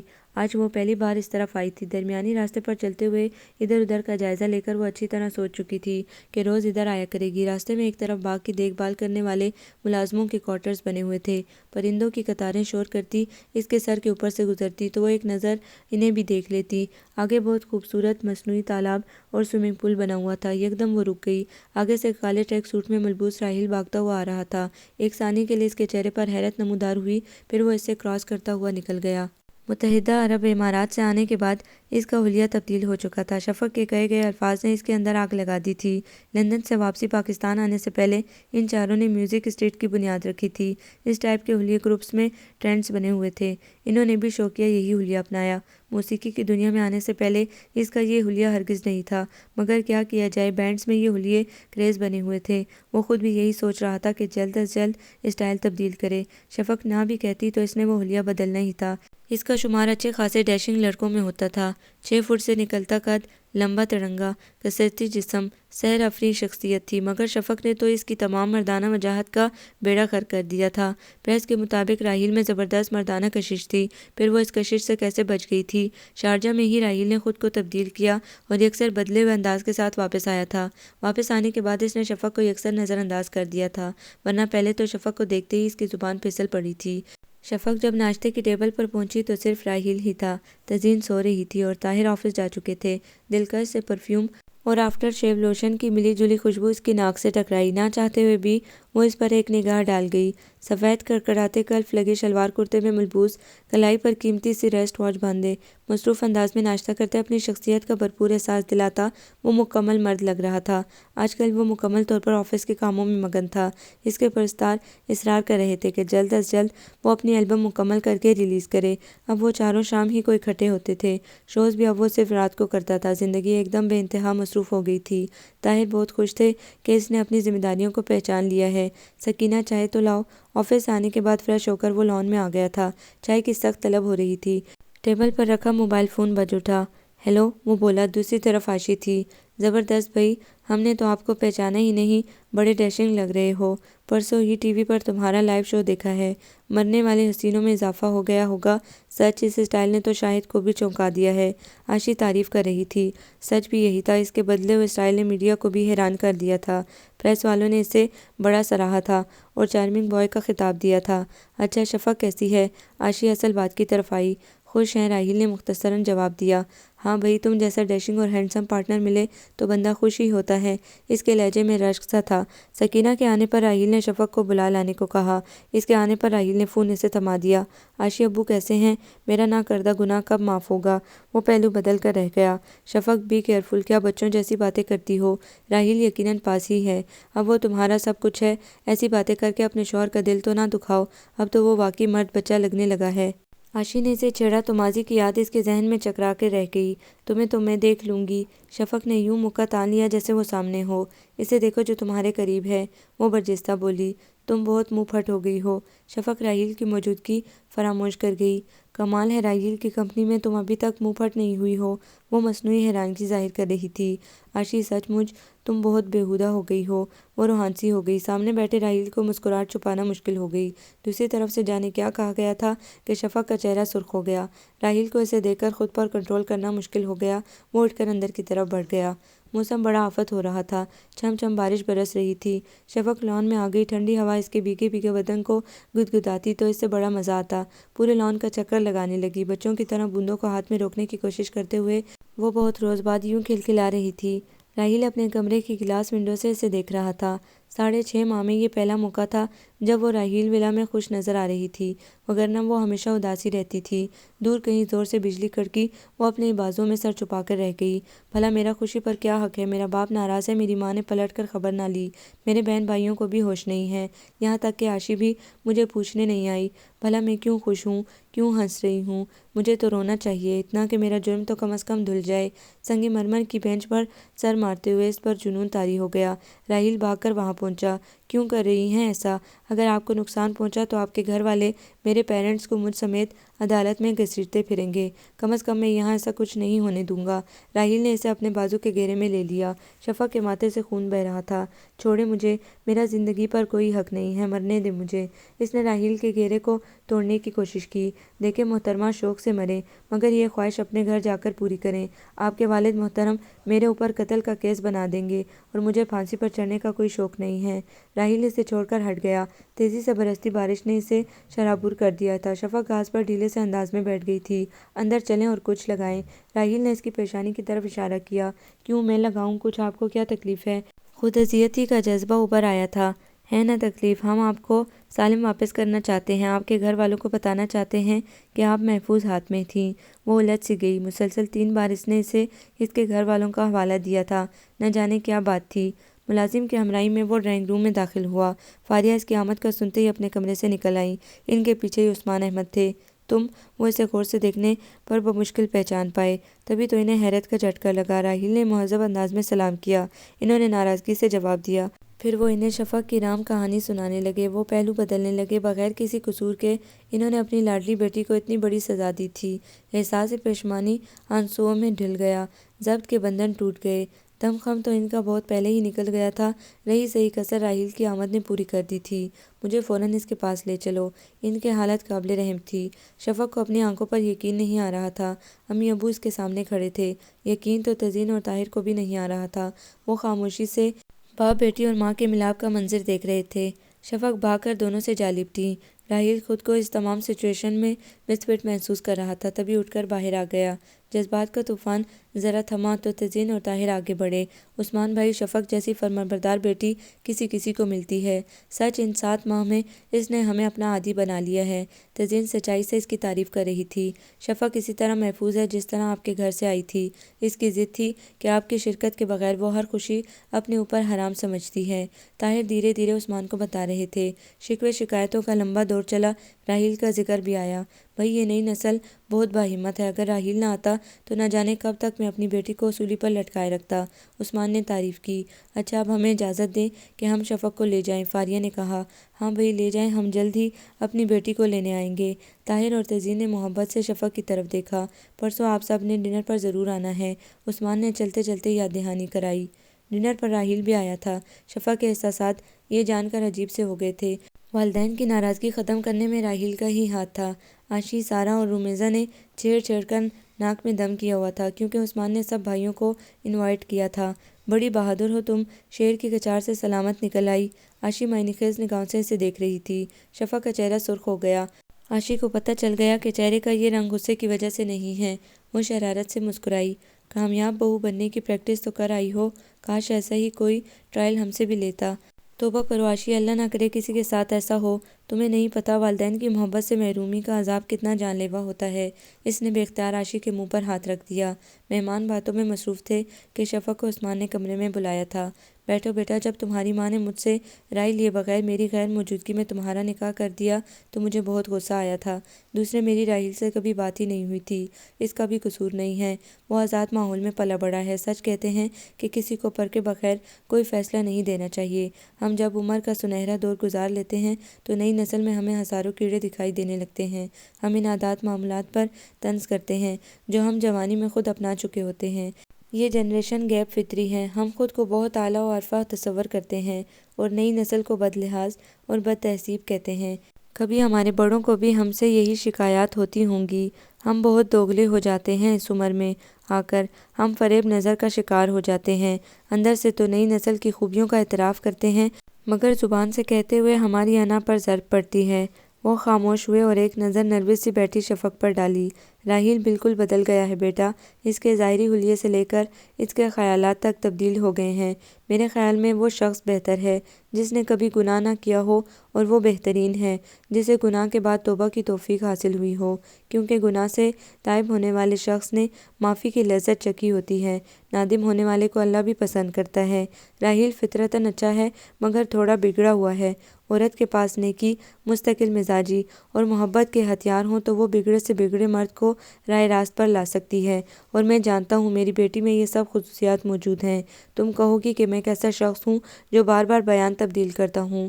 راحیل سے رشتے کے وقت سب سے بڑا مخالف میں تھا، اور آج اس رشتے کا سب سے بڑا حامی بھی میں ہوں۔ میں نے سوچ سمجھ کر راحیل سے تمہاری شادی کا فیصلہ کیا ہے۔ میں دھوم دھام سے تمہاری رخصتی کروں گا۔ کیا تمہیں اعتراض تو نہیں ہے؟ شفق بھلا کیا کہتی، خاموشی سے سر جھکا کر رہ گئی۔ ان دونوں کو سب نے گھیرا ہوا تھا۔ راحیل اب بال مت بڑھانا ورنہ شفق، عاشی نے راحیل کے کان میں سرگوشی کی۔ ویسے جب سے آپ نے اسٹائل تبدیل کیا ہے بہت ڈیشنگ لگنے لگے ہیں، رومیزہ نے تعریف کی۔ آج تو تمہیں اکیلے جانا پڑے گا، بزرگوں کے فیصلے کے بعد ہی تمہیں ملے گی۔ عاشی شوخی سے کھلکھلائی تو راحیل کی نگاہ بے اختیار شفق کی طرف اٹھ گئی۔ اپنوں میں آ کر وہ کتنی خوش لگ رہی تھی، چہرے کی زردی سرخی میں بدل گئی تھی۔ محض 2 دن میں انقلاب رونما ہوا تھا۔ وہ تو شگفتہ پھول کی مانند کھلی کھلی سی تھی۔ میں جا رہا ہوں ڈیڈی، ماما کے لیے گاڑی بھجوا دوں گا۔ اس سے اچانک نہ جانے کیا ہوا کہ وہ جانے کے لیے اٹھ کھڑا ہوا، پھر ان سب کے دباؤ ڈالنے کے باوجود وہ رکا نہیں۔ تیاری مکمل ہے، زیورات کا آرڈر میں جیولر کو دے آئی ہوں۔ 2-3 سیٹ پتھر کے اور ایک ڈائمنڈ کا لے لیں گے۔ برائڈل ڈریس شفق کی پسند کا لے لیں گے۔ کیوں بھئی راحیل، تم بتاؤ کس کلر کا ڈریس ہونا چاہیے؟ طاہر نے باہر جاتے راحیل کو روکا اور تزئین کو اشارہ کیا۔ وہ بندے انداز میں بیٹھ گئے۔ کون سا ڈریس کس کلر کا ہونا چاہیے؟ وہ حیران ہوا کیونکہ اسے علم نہیں تھا کہ ماما ڈیڈی کیا ڈسکس کر رہے ہیں۔ چھوڑو بیگم، اسے کیا پتہ لڑکیوں کی پسند کا۔ شفق کو لے جانا، وہ خود اپنی پسند کا لے گی۔ ینگ مین، تم کوئی رائے دینا چاہتے ہو؟ عثمان صاحب رخصتی کے لیے تیار ہو گئے ہیں۔ بمشکل 1 ماہ ہے ہمارے پاس، یعنی ہارڈلی 30 ڈیز، اور ان میں ہی سب کچھ کرنا ہے۔ طاہر نے شوخی سے بیٹے کو دیکھا۔ مگر میں فی الحال اس کے لیے تیار نہیں ہوں۔ راحیل نے دونوں کو چونکا دیا۔ لوگ کہاں تو ہتھیلی پر سرسوں جمانا چاہتے تھے اور اب فرماتے ہیں کہ ابھی میں تیار نہیں ہوں۔ لاسٹ اکتوبر کو پورے 27 سال کے ہو گئے ہو، کب تیار ہوگے آخر؟ تزئین نے اس سے اچھا خاصا جھاڑا۔ آپ نہیں سمجھ سکیں گی، کہہ دیں عثمان انکل سے کہ میں فی الحال بیزی ہوں۔ اسے باہر جانے کو قدم بڑھائے تو طاہر نے اسے روکنے کا اشارہ کیا۔ کیا تم اپنے حواس میں ہو؟ وہ غصے میں آ گئے تھے۔ یس، راحیل کا اطمینان انہیں سلجھا گیا۔ جواب دے کر وہ فوراً منظر سے ہٹ گیا۔ تزئین اور طاہر پریشان سے ہو گئے تھے۔ پھر انہیں مزید پاسپورٹس کا موقع دیے بغیر وہ تیسرے ہی دن شوز کے سلسلے میں لندن چلا گیا۔ طاہر صاحب، شفق کے گھر والوں نے انتہائی شرمندگی سے اس کی لندن روانگی کا بتایا تھا، جبکہ شفق دل ہی دل میں کھنک گئی تھی۔ 3 ماہ گزر گئے تھے اس سے گئے ہوئے۔ اس دوران اس نے صرف 2 مرتبہ فون کیا۔ فاریہ کی اس سے بات ہوئی تو وہ انہیں اکھڑ سا لگا۔ بیٹا کب آ رہے ہو؟ انہوں نے پوچھا۔ جب آپ کی بیٹی مجھے دل سے قبول کر کے اپنے صاحب کا رویے کی معذرت کر لے گی تب، اس نے کھٹ سے کہہ کر فون بند کر دیا تھا۔ فاریہ فون کے پاس ہی سر تھامے بیٹھ گئی تھیں۔ انہیں خطرہ لاحق ہو گیا تھا، نہ جانے شفق نے اس کے ساتھ کیسا بیہیو کیا تھا جو وہ اتنا اکھڑا اکھڑا سا تھا۔ انہوں نے عاشی سے کہا کہ وہ شفق سے معلوم کرے راحیل کے اس رویے کی کیا وجہ ہے۔ تزئین اور طاہر خود لاعلم تھے کہ اصل بات کیا ہے۔ شفق، آخر کیا چکر ہے؟ راحیل نے یہ کیوں کہا ہے کہ تم اس سے معذرت کرو گی تو وہ رخصتی کروائے گا؟ وہ تو اتنا بے قرار تھا تمہارے لیے، اور جب یہ بات شروع ہوئی تو وہ لندن جا بیٹھا۔ تمہیں تو ضرور پتہ ہوگا۔ مجھے بتاؤ، آنٹی بہت پریشان ہیں۔ انکل کو تو ابھی علم نہیں ہے، پتہ نہیں ان کا کیا رسپانس ہوگا۔ فاریہ کی طرح عاشی بھی پریشان ہو گئی تھی۔ اسے شفق کے آنے کی بہت خوشی ہوئی تھی۔ آج شاہد سے اجازت لے کر وہ خاص طور پر رہنے کے لیے آئی تھی۔ اس کا ارادہ تھا کہ دونوں رات بھر جا کر جی بھر کے باتیں کریں گے، اپنے پسندیدہ ریکارڈز سنیں گے اور راحیل کو فون کریں گی، مگر یہاں آتے ہی وہ پریشان ہو گئی تھی۔ معاملہ ایسا تھا کہ کسی کو شریک بھی نہیں کیا جا سکتا تھا۔ اگر شفق کے ددیال کو علم ہو جاتا تو خوب تماشا بننا تھا۔ روما نے تو خوب افواہیں پھیلانا تھی۔ شفق نے ہارٹ کیک بن جانا تھا۔ فاریہ کو یہی فکر کھائی جا رہی تھی۔ تبھی فاریہ نے عاشی سے کہا وہ شفق سے راحیل کے رویے کی وجہ پوچھے۔ مجھے کیا پتا وہ انجان بن گئی۔ شفق مجھ سے تو کم از کم نہ چھپاؤ، میں تمہاری دوست ہوں، میرے ساتھ جھوٹ بولنے کی کوشش مت کرو۔ آئی سوئر عاشی مجھے ہرگز علم نہیں ہے کہ وہ یہ سب کیوں کر رہا ہے، کرتا ہے تو کرے، میری بلا سے مجھے پرواہ نہیں ہے۔ جانتی ہو وہ شخص ناقابل برداشت حد تک مغرور ہے۔ پتہ ہے وہاں اپنے گھر میں اس نے ابو کو نودولتیا کہا، مجھے مڈل کلاس کی نخریلی ناز و انداز دکھانے والی لڑکی کہا۔ میں تو کبھی اس سے معافی نہ مانگوں گی۔ میں نے ایسا کوئی کام نہیں کیا ہے جس کے لیے مجھے اس سے معذرت کرنی پڑے۔ مائی فوٹ، وہ چٹکتے ہوئے بولی۔ گزشتہ کچھ عرصے سے راحیل کے لیے جو وہ مثبت انداز میں سوچنے لگی تھی، اس کے اس مطالبے پر اب وہ بری طرح اسی سے بدگمان ہو گئی۔ حالانکہ جب اسے علم ہوا کہ عثمان احمد سے صلح کروانے میں تمام کوششیں اس کی ہیں، تو اس کی تمام شکایات از خود رفع ہو گئی تھی۔ باپ کے سینے سے لگتے ہی اس نے راحیل کو معاف کر دیا تھا۔ وہ اس کے آئیڈیل مرد کے روپ میں ڈھلتا جا رہا تھا۔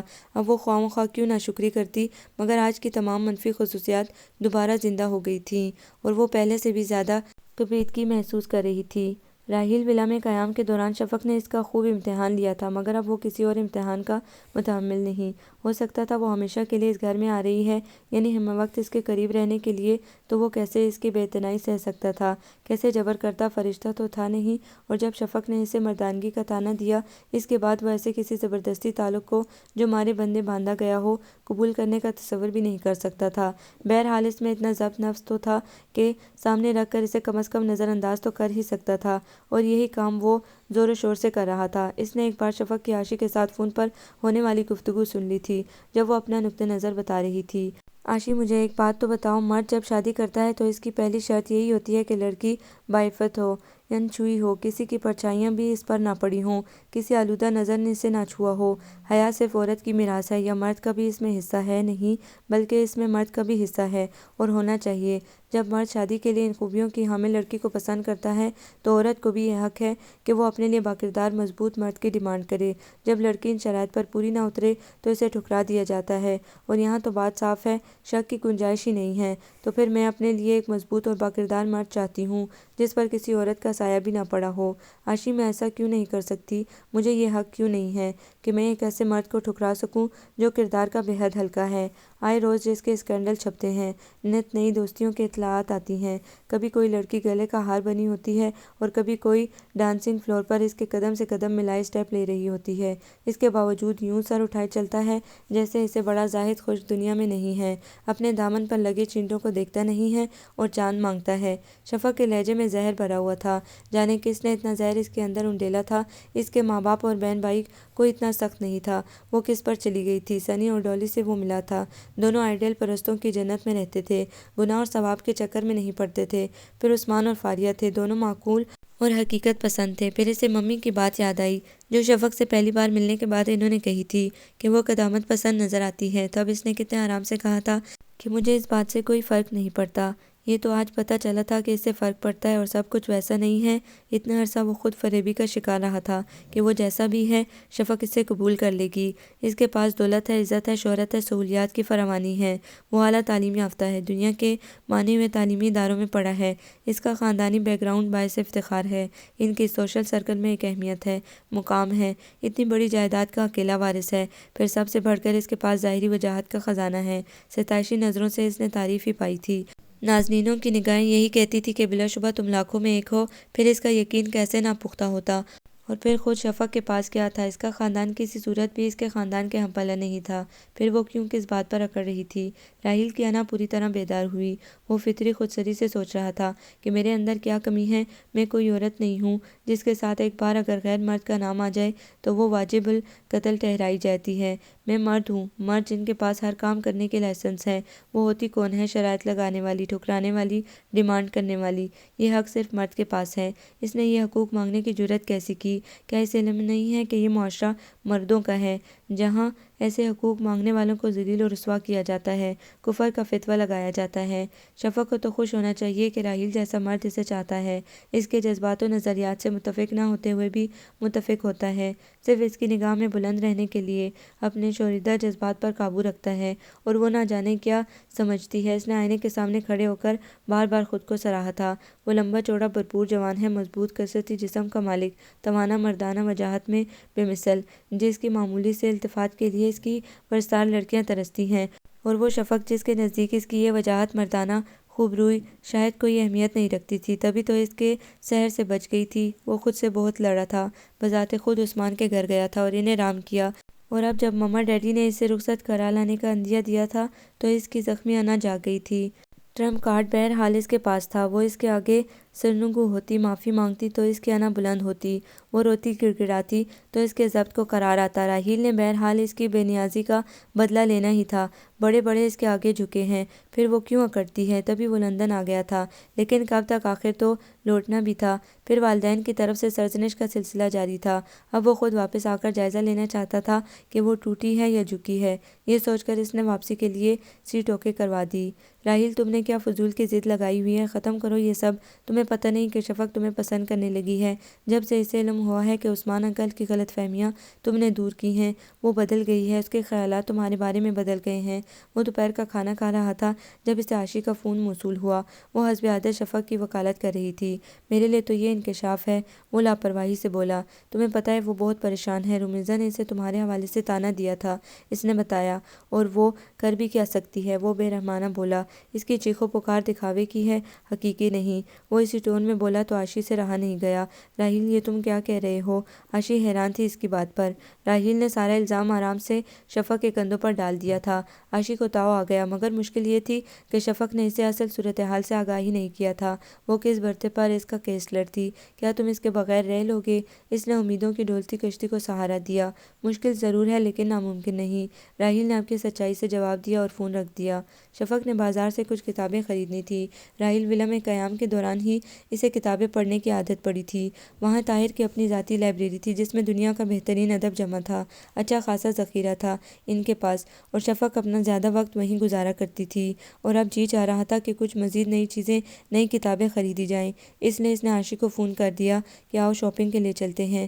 عاشق کو بھی اپنے 2-3 سوٹ لینے تھے، اسی لیے وہ بھی فوراً ہی آ گئی۔ شاپنگ کرتے انہیں اچھی خاصی دیر ہو گئی۔ شفق صبح کا ناشتہ کرتی ہی نہیں تھی، اس لیے اب اچھی خاصی بھوک محسوس ہو رہی تھی۔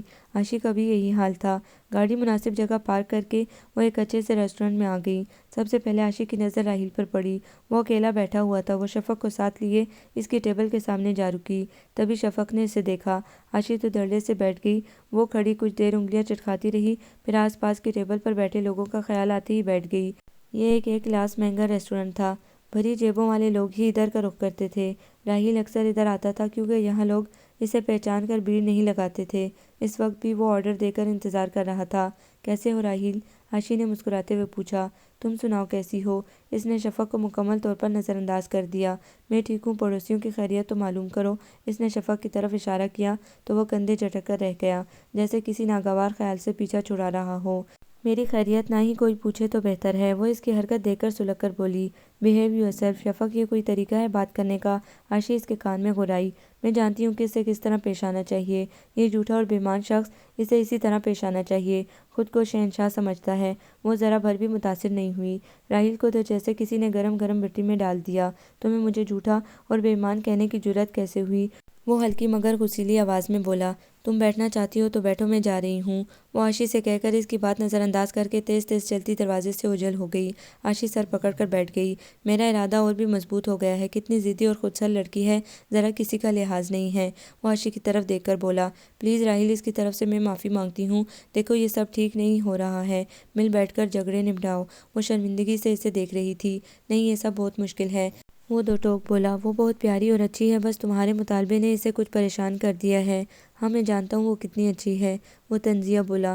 عاشق نے بے بسی سے اسے دیکھا، بیگ اٹھایا اور مردہ قدموں سے باہر آ گئی۔ اسے یہ بندھن ختم ہوتا نظر آ رہا تھا۔ شفق، تم کیوں اتنی روڈ ہو رہی ہو؟ آخر بات کیا ہے؟ وہ بھی ایک لفظ نہیں کہتا سوائے معافی کے۔ آخر تم نے کیا کیا ہے؟ عاشق کے لبوں پر گھر آتے ہی پھر وہی سوال تھا اور اس کے پاس وہی ایک خاموشی تھی۔ پھر ایک دن بغیر بتائے وہ اس کے شو میں چلی گئی۔ عاشق کو بھی پتہ نہیں تھا، اسے خود نہیں پتہ تھا کہ وہ کیوں آئی ہے۔ کوئی انجانی سی طاقت تھی جو اسے وہاں لے گئی تھی۔ اس شو کے متعلق اس نے اخبار میں پڑھا تھا۔ ہال میں آ کر وہ سب سے پچھلی نشست میں بیٹھ گئی۔ راحیل نے اپنا میوزک اسٹائل بھی تبدیل کر لیا تھا۔ وہ اچھے اور نامور شعراء کو بھی گا رہا تھا۔ اب اس کے کانوں میں میلوڈی آ گئی تھی۔ اس کی نئی البم آشنا اجنبی کے تمام گانے موسیقیت سے بھرپور تھے۔ ہاؤ ہو اور پرشور گانے اس نے چھوڑ دیے تھے۔ پرانے گلوکاروں کا کہنا تھا کہ اس نے واقعی اب موسیقی کی الف بے کو جان لیا ہے۔ اس کا حالیہ البم آشنا اجنبی ہٹ جا رہا تھا، خاص طور پر اس کا ٹائٹل سانگ بہت میلوڈیس اور دل کو چھو لینے والا تھا۔ عبداللہ علیم کا کلام اس نے مغربی سازوں کے ہمراہ بڑی مہارت سے گایا تھا۔ شفق پرانے گلوکاروں کو سنتی تھی، اسے لائٹ کلاسیکل موسیقی پسند تھی۔ برساتی مینڈکوں کی طرح ٹرانے والی میوزک بینڈز کے گانے اس نے کبھی نہیں سنے تھے۔ جب فاریہ نے زبردستی اسے کنسرٹ میں بھیجا تھا تو وہ گئی تھی۔ دونوں مرتبہ ہی اس کا دھیان کہیں اور تھا۔ پاپ سنگرز کے حلیے ہی اسے ہضم نہیں ہو رہے تھے جو وہ کچھ اور سوچتی۔ ہاں، آج وہ واقعی راحیل کو سن رہی تھی جو گا رہا تھا۔ کب تک آخر ہم سے اپنے دل کا بیت چھپاؤ گی؟ تمہیں راہ پہ ایک دن آنا ہے، تم راہ پہ آ ہی جاؤ گی۔ کیوں چہرہ اترا ہے، کیوں الجھی الجھی ہیں آنکھیں؟ عشق ایک حقیقت ہے، اسے کب تک تم جھٹلاؤ گی؟ سب رنگ تمہارے جانتا ہوں، خوب تمہیں پہچانتا ہوں۔ کب تک پاس نہ آؤ گی، کب تک آنکھ چراؤ گی؟ وہ بڑے موڈ اور سر میں گا رہا تھا۔ لڑکیاں ایک دوسرے کے ہاتھ تھامے دائیں بائیں جھک رہی تھیں۔ شفق پریشان ہو گئی تھی۔ کیا واقعی اس نے اس کے دل کا چور پکڑ لیا ہے؟ یہ سروتنی محشر بدنی گل پیرنی گوہر سخنی، سب حسن تمہارا بے قیمت گر ہم سے داد نہ پاؤ گی۔ وہ اب اسٹیج سے اتر آیا تھا۔ شفق سے محض اس کا فاصلہ 3-4 سیٹوں کا تھا۔ اس نے چہرہ جھکا لیا تاکہ راحیل اسے نہ دیکھ سکے۔ چلو آؤ تم ہم مل بیٹھیں، نئے سفر کا عہد کریں۔ ہم کب تک عمر گنوائیں گے، تم کب تک بات بڑھاؤ گی؟ نئے سفر کا عہد کیسے ہو سکتا ہے؟ بات میں نہیں، تم بڑھا رہے ہو، وہ دل میں بولی۔ نہیں پاس کیا گھر عشق کا کچھ ڈرے نہ ظالم دنیا سے، شاعر پہ بھی الزام لگائیں گے، تم بھی رسوا ہو جاؤ گی۔ میں نے اور کیا رسوا ہونا ہے؟ تم نے مجھے اشتہار تو بنا دیا ہے، وہ پھر اسے الزام دے گئی۔ پروگرام ختم ہونے کے بعد راحیل ڈریسنگ روم میں چلا گیا۔ کچھ دیر بعد ارادے مجتمع کرتی، من بھر کے قدم اٹھاتی، وہ بھی اسٹیج کے پیچھے بنے ڈریسنگ روم کے قریب سے گزرتے ہوئے رک سی گئی۔ پھر نہ جانے سے کیا ہوا کہ وہ اندر گھس گئی۔ اندر سے نسوانی ہنسی کی آواز آ رہی تھی۔ وہ عین ان دونوں کے سر پر جا کھڑی ہوئی۔ راحیل کے چہرے پر بے پناہ حیرت تھی۔ اوہ، تو یہ ہے انکار کی وجہ، آپ کا تازہ ترین ٹارگٹ۔ بھلا منہ کو لگی کبھی چھٹتی ہے؟ وہ چبا چبا کر بولی تو راحیل کے ساتھ بیٹھی مسز نظام غصے میں آ گئیں۔ وہ اور ان کا شوہر اس پروگرام کے آرگنائزر تھے۔ نظام واش روم میں ہاتھ منہ دھو رہے تھے، وہ بھی آوازیں سن کر آ گئے۔ مسز نظام راحیل سے کم از کم 10 برس بڑی تھیں، مگر شفق نے تو حد کر دی تھی۔ Language please. وہ اپنی بھاری جسم کو سمیٹ کر بمشکل اٹھی۔ مسٹر نظام بھی شفق کو دیکھ رہے تھے۔ تم نے یہ توہین آمیز بات کی، کیوں شرم کرو۔ راحیل یہ کون ہے؟ وہ تھر تھر کانپ رہی تھی۔ آپ مجھ سے شناسا ہیں، بدقسمتی سے میں آپ کو نہیں جانتا۔ وہ شفق سے مخاطب ہوا، پھر وہ مسز نظام کی طرف مڑا اور بولا، شی از مائی فین۔ فین ہے تو اپنے جامے میں رہے، یہ گھٹیا الزام لگانے کا اسے کچھ حق نہیں ہے۔ میں تمہیں بھائی کی طرح ٹریٹ کرتی ہوں۔ سن لیا، اب جائیں، آئی سے گیٹ آؤٹ۔ وہ اس کی طرف مڑا اور ضبط کرتے ہوئے مشکل سے بولا۔ راحیل کے انداز سے لگ رہا تھا اگر وہ نہ گئی تو وہ دھکے دے کر نکال دے گا۔ اسے اچھی طرح یاد تھا وہ بھاگتے ہوئے وہاں سے نکلی تھی اور اندھا دھند گاڑی چلاتے ہوئے واپس آئی تھی۔ فون کر کے عاشق کو سب کچھ بتایا۔ عاشق نے فوراً راحیل کو فون کیا۔ وہ اس کی بات سن کر ہنس پڑا۔ مسز نظام کی ڈانٹ اسے یاد آ گئی جو شفق کو پڑی تھی۔ اس وقت اسے اس کی بے بنیاد بات پر غصہ آیا تھا کہ کیا اس کا ٹیسٹ اتنا خراب ہے کہ وہ شادی شدہ عورت سے افیئر چلائے گا۔ بعد میں شفق کی اس مضحکہ خیز بات پر اس کی ہنسی رکنے میں نہیں آ رہی تھی۔ اس نے عاشق کو سب کچھ بتایا تو وہ ہنسنے لگی۔ شفق کی اس حرکت نے اسے اس کے دل میں کیا ہے عیاں ہو گیا تھا اور وہ فیصلہ جو ہو نہیں ہو رہا تھا وہ اسی ایک لمحے میں ہو گیا تھا۔ اچھا عاشق، ایک خوشخبری سناؤں؟ جمعے کے روز ڈیڈی اور ممی شفق کے گھر آئیں گے۔ میں سرنڈر کر رہا ہوں، ہتھیار پھینک رہا ہوں کیونکہ وہ بیوقوف سی لڑکی میرے دل کو بری طرح بھا گئی ہے۔ میرا خیال ہے کہ 4 ماہ سے میں نے اسے جو سزا دی ہے وہ کافی ہے اس کے لیے، اور آج کا واقعہ تو ہر فاخر ہے۔ وہ روتے ہوئے وہاں سے نکلی تھی۔ اس کا مطلب ہے میری اہمیت ہے اس کے نزدیک۔ لیکن ایک بات مجھے پوری سچائی سے بتاؤ کہ کیا واقعی میرے بارے میں اس کے خیالات بدل چکے ہیں؟ وہ نہ جانے کیا جاننا چاہ رہا تھا۔ سچ راہیل، یہ بالکل سچ ہے آئیسویر، وہ تمہیں پسند کرنے لگی ہے۔ جب سے وہ راہیل ولا سے لوٹی ہے اس کی آنکھیں کوئی اور ہی کہانی سنانے لگی ہیں۔ اس کے حرکات سے صاف پتہ چلتا ہے کہ وہ تمہیں چاہنے لگی ہے۔ وہ بڑی عجیب سی لڑکی ہے۔ میں بچپن سے اس کے ساتھ ہوں، کبھی بڑی سی بڑی بات پر خاموش رہتی ہے اور کبھی معمولی سے واقعے پر ہنگامہ مچا دیتی ہے۔ انکل کو اللہ نے جب کاروبار میں کامیابی دینی شروع کی تو ہمارا لائف سٹائل بھی بدل گیا، مگر یہ شفق نہ بدلی۔ پھر جب کانسرٹ والے واقعے کے بعد تم سے ہماری دعا سلام شروع ہوئی تو اس نے تمہارے گروپ پر لعنت ملامت کرنے کی وجہ بتائی کہ حدیث مبارکہ میں ہے، مردوں کی وضع اختیار کرنے والی عورتوں اور عورتوں کی وضع اختیار کرنے والے مردوں پر لعنت ہے۔ اسے تمہارے حلیے پر شدید اعتراض تھا۔ تم سدھر جاؤ اب، وہ تمہارے اسکینڈلز کے بارے میں کافی سیریس ہے۔ راہیل کے دل پر رکھا بھاری بوجھ سرک گیا، وگرنہ وہ کہاں اس کی باکردار مرد والی ڈیمانڈ پر پورا اتر سکتا تھا۔ ہاں، وہ آئندہ کے لیے تو کوشش کر سکتا ہے، کیونکہ وہ بہت مضبوط لڑکی تھی جس نے راہیل جیسے مرد کو بھی بدلنے پر مجبور کر دیا تھا۔ اس کی ہر درمی پر چھایا ہوا جمود آج مسز نظام کی موجودگی میں ٹوٹ گیا تھا جب وہ شفق کو ڈانٹ رہی تھی۔ بھیگی پلکیں لیے جب وہ وہاں سے گئی تو اسی وقت اس نے سوچ لیا کہ وہ ڈیڈی اور ممی کو ان کے گھر بھیجے گا۔ تزین اور طاہر دونوں کراچی گئے ہوئے تھے، ان کی واپسی جمعے کو متوقع تھی، اس لیے اس نے عاشق کو جمعے کا کہا تھا۔ اسے تو ابھی سے انتظار تھا کہ وہ کب آتے ہیں، پھر وہ اسے بتائے گا کہ وہ اسے کس قدر چاہتا ہے۔ وہ اس کی آنکھوں میں اپنا عکس دیکھنا چاہتا ہے، کیونکہ شفق نے ابھی تک اظہار محبت کی نوبت ہی نہیں آنے دی تھی۔ دینو، میں عاشق کی طرف جا رہی ہوں، شاید دیر ہو جائے، امی آئیں تو انہیں بتا دینا۔ اسے ہدایت دے کر وہ چلی گئی۔ وہ عاشق کی طرف نہیں جا رہی تھی، اصل میں وہ راہیل ولا جا رہی تھی۔ اچانک یہ سوچ اس کے دماغ میں آئی تھی کہ راہیل کا معذرت والا مطالبہ طاہر اور تزین کے علم میں ضرور لایا جائے، اس لیے تو وہ وقت کا دھیان کیے بغیر نکل کھڑی ہوئی۔ رات کے 7:30 بج رہے تھے۔ سکینہ اسے دیکھتی ہی خوش ہو گئی، سب کی خیریت پوچھی، پھر وہ اسے راہیل کے پاس چھوڑ گئی۔ لاؤنج میں جا راہیل ڈیروں کشنز لیے بیٹھا، ٹھنڈی پیپسی کے سپ لے رہا تھا اور ٹی وی بھی دیکھ رہا تھا۔ کسی غیر ملکی چینل پر میوزک کا پروگرام چل رہا تھا۔ تشریف لائیے پلیز۔ پتہ نہیں اس نے رسماً خوش آمدید کہا تھا یا طنز سے، وہ جان نہ سکی۔ وہ پھر ٹی وی میں مگن ہو کر پیپسی کے سپ لینے لگا۔ سکینہ، سکینہ، مہمان آئے ہیں، کچھ لاؤ ان کے لیے، بڑے خاص الخاص ہیں، یہ دھیان رہے۔ سکینہ جیسے دروازے سے لگی کھڑی تھی، پہلی پکار پر ہی آ گئی۔ اس کے آرڈر پر کچن میں دوڑ گئی۔ یہ عمل اتنی تیزی سے ہوا کہ شفق کچھ بول ہی نہ سکی، یہ بھی نہ کہہ سکی کہ اس کی ضرورت نہیں ہے۔ ہاں جی فرمائیے، کیسے زحمت کی؟ راہیل کو اسے دیکھ کر جو خوشی ہوئی تھی وہ اسے چھپا گیا تھا۔ وہ سوچ رہا تھا کہ اس کی تازہ ترین ٹیلی فونک گفتگو کا شاید عاشی نے اسے بتا دیا ہے، مگر ابھی تک دوسری طرف سے ایسی کوئی بات نہیں ہوئی تھی، اس لیے وہ بھی خاموش تھا۔ یہ آپ نے کیا چکر چلایا ہوا ہے؟ میں آپ سے کس خوشی میں معافی مانگوں؟ وہ اپنے تئیں بڑی بہادری سے کام لے رہی تھی۔ اس سے پہلے کہ وہ اس کی بات کا جواب دیتا، سکینہ کھانے پینے کے لوازمات کی ٹرالی لیے چلی آئی۔ جاؤ تم، اور ہاں دروازہ بند کرتی جاؤ، کوئی ٹیلی فون آئے تو مجھے مت بتانا، کوئی ملنے کو آئے تو ٹال دینا، اس کی طرف کسی کو مت آنے دینا۔ راہیل نے سکینہ کو ہدایت دے کر منظر سے ہٹا دیا۔ وہ دل میں کچھ سہم گئی، مجھے یوں اکیلے نہیں آنا چاہیے تھا، گھر میں انکل اور آنٹی بھی نظر نہیں آ رہے ہیں، اور یہ جو آرڈر دیے جا رہا ہے کوئی گڑبڑ تو نہیں ہے؟ اس کے گزشتہ رویے کی بنا پر یہی سوچ سکی تھی۔ اس کی سوچ کا عکس اس کے چہرے پر بھی ابھر آیا تھا۔ راہیل نے ٹی وی آف کر دیا، اب وہ پوری طرح اس کی طرف متوجہ تھا۔ لیجیے، اس نے چکن پیٹیز کی پلیٹ شفق کی طرف بڑھائی تو اس نے نظر انداز کر دیا۔ وہ اب جلد از جلد یہاں سے نکلنا چاہتی تھی۔ بات کریں کس لیے تشریف آوری ہوئی ہے؟ وہ اٹھ کھڑی ہوئی، اس کے ساتھ وہ بھی کھڑا ہو گیا۔ آپ نے میرے ساتھ اچھا نہیں کیا۔ کل والا واقعہ اس کی نگاہوں میں گم گیا۔ جیسا سلوک دوسروں سے چاہتے ہو ویسا ان سے بھی کرو، وہ طنزیہ بولا۔ میں نے کچھ نہیں کیا ہے، میں سب کے ساتھ اچھا ہی پیش آتی ہوں، اس نے اپنی صفائی میں کمزور سی دلیل دی۔ ہاں جی، آپ کا رویہ تو بڑا اچھا ہوتا ہے، خاص طور پر میرے لیے۔ وہ پھر طنزیہ مسکرایا۔ میں جا رہی ہوں۔ اس سے پہلے کہ وہ باہر نکلتی وہ دروازے کے آگے کھڑا ہو گیا۔ بات پوری کریں پھر جائیں، وہ روب سے بولا۔ آپ نے میرا تماشا بنا کر رکھ دیا ہے، سب ہی فضول باتیں کرتے ہیں۔ اب تو رومیزہ مجھے تانے بھی دینے لگی ہے، پاپا بھی اتنے پریشان ہیں میری وجہ سے۔ میں کیوں آپ سے معافی مانگوں؟ میں نے کیا کیا ہے جو معافی مانگوں؟ میرے ہاتھ صاف ہیں، البتہ آپ اپنا قبلہ درست کر لیں۔ میں معافی نہیں مانگوں گی، کبھی نہیں۔ بے شک مجھے چھوڑ دیں، مگر یہ نہیں ہوگا۔ شفق عثمان کی طرح ٹھنڈے مزاج کی تھی، مگر جب اسے غصہ آتا تو راہ میں آنے والی ہر شے کو بہا لے جاتا۔ اس وقت بھی یہی ہوا تھا، جیسے کسی غصے کے بھوت نے اسے جکڑ لیا تھا۔ ٹرالی میں لائے ہوئے لوازمات ایک ایک کر کے اس نے پھینکنے شروع کر دیے۔ ٹرالی الٹ دی، صوفوں کو ٹھوکریں ماری، پورے کمرے میں کشنز بکھیر کر رکھ دیے، اور ٹی وی کے اوپر گلدان اس نے اٹھا کر راہیل کی طرف پھینکا، جو پہلے سے الرٹ ہونے کی وجہ سے اس نے کیچ کر لیا۔ پورے کمرے کا اس نے حشر کر دیا تھا۔ یوں لگ رہا تھا جیسے شریعت فقیر بچوں کے ٹولے نے سارا غصہ لڑتے ہوئے ادھر ہی نکالا ہے۔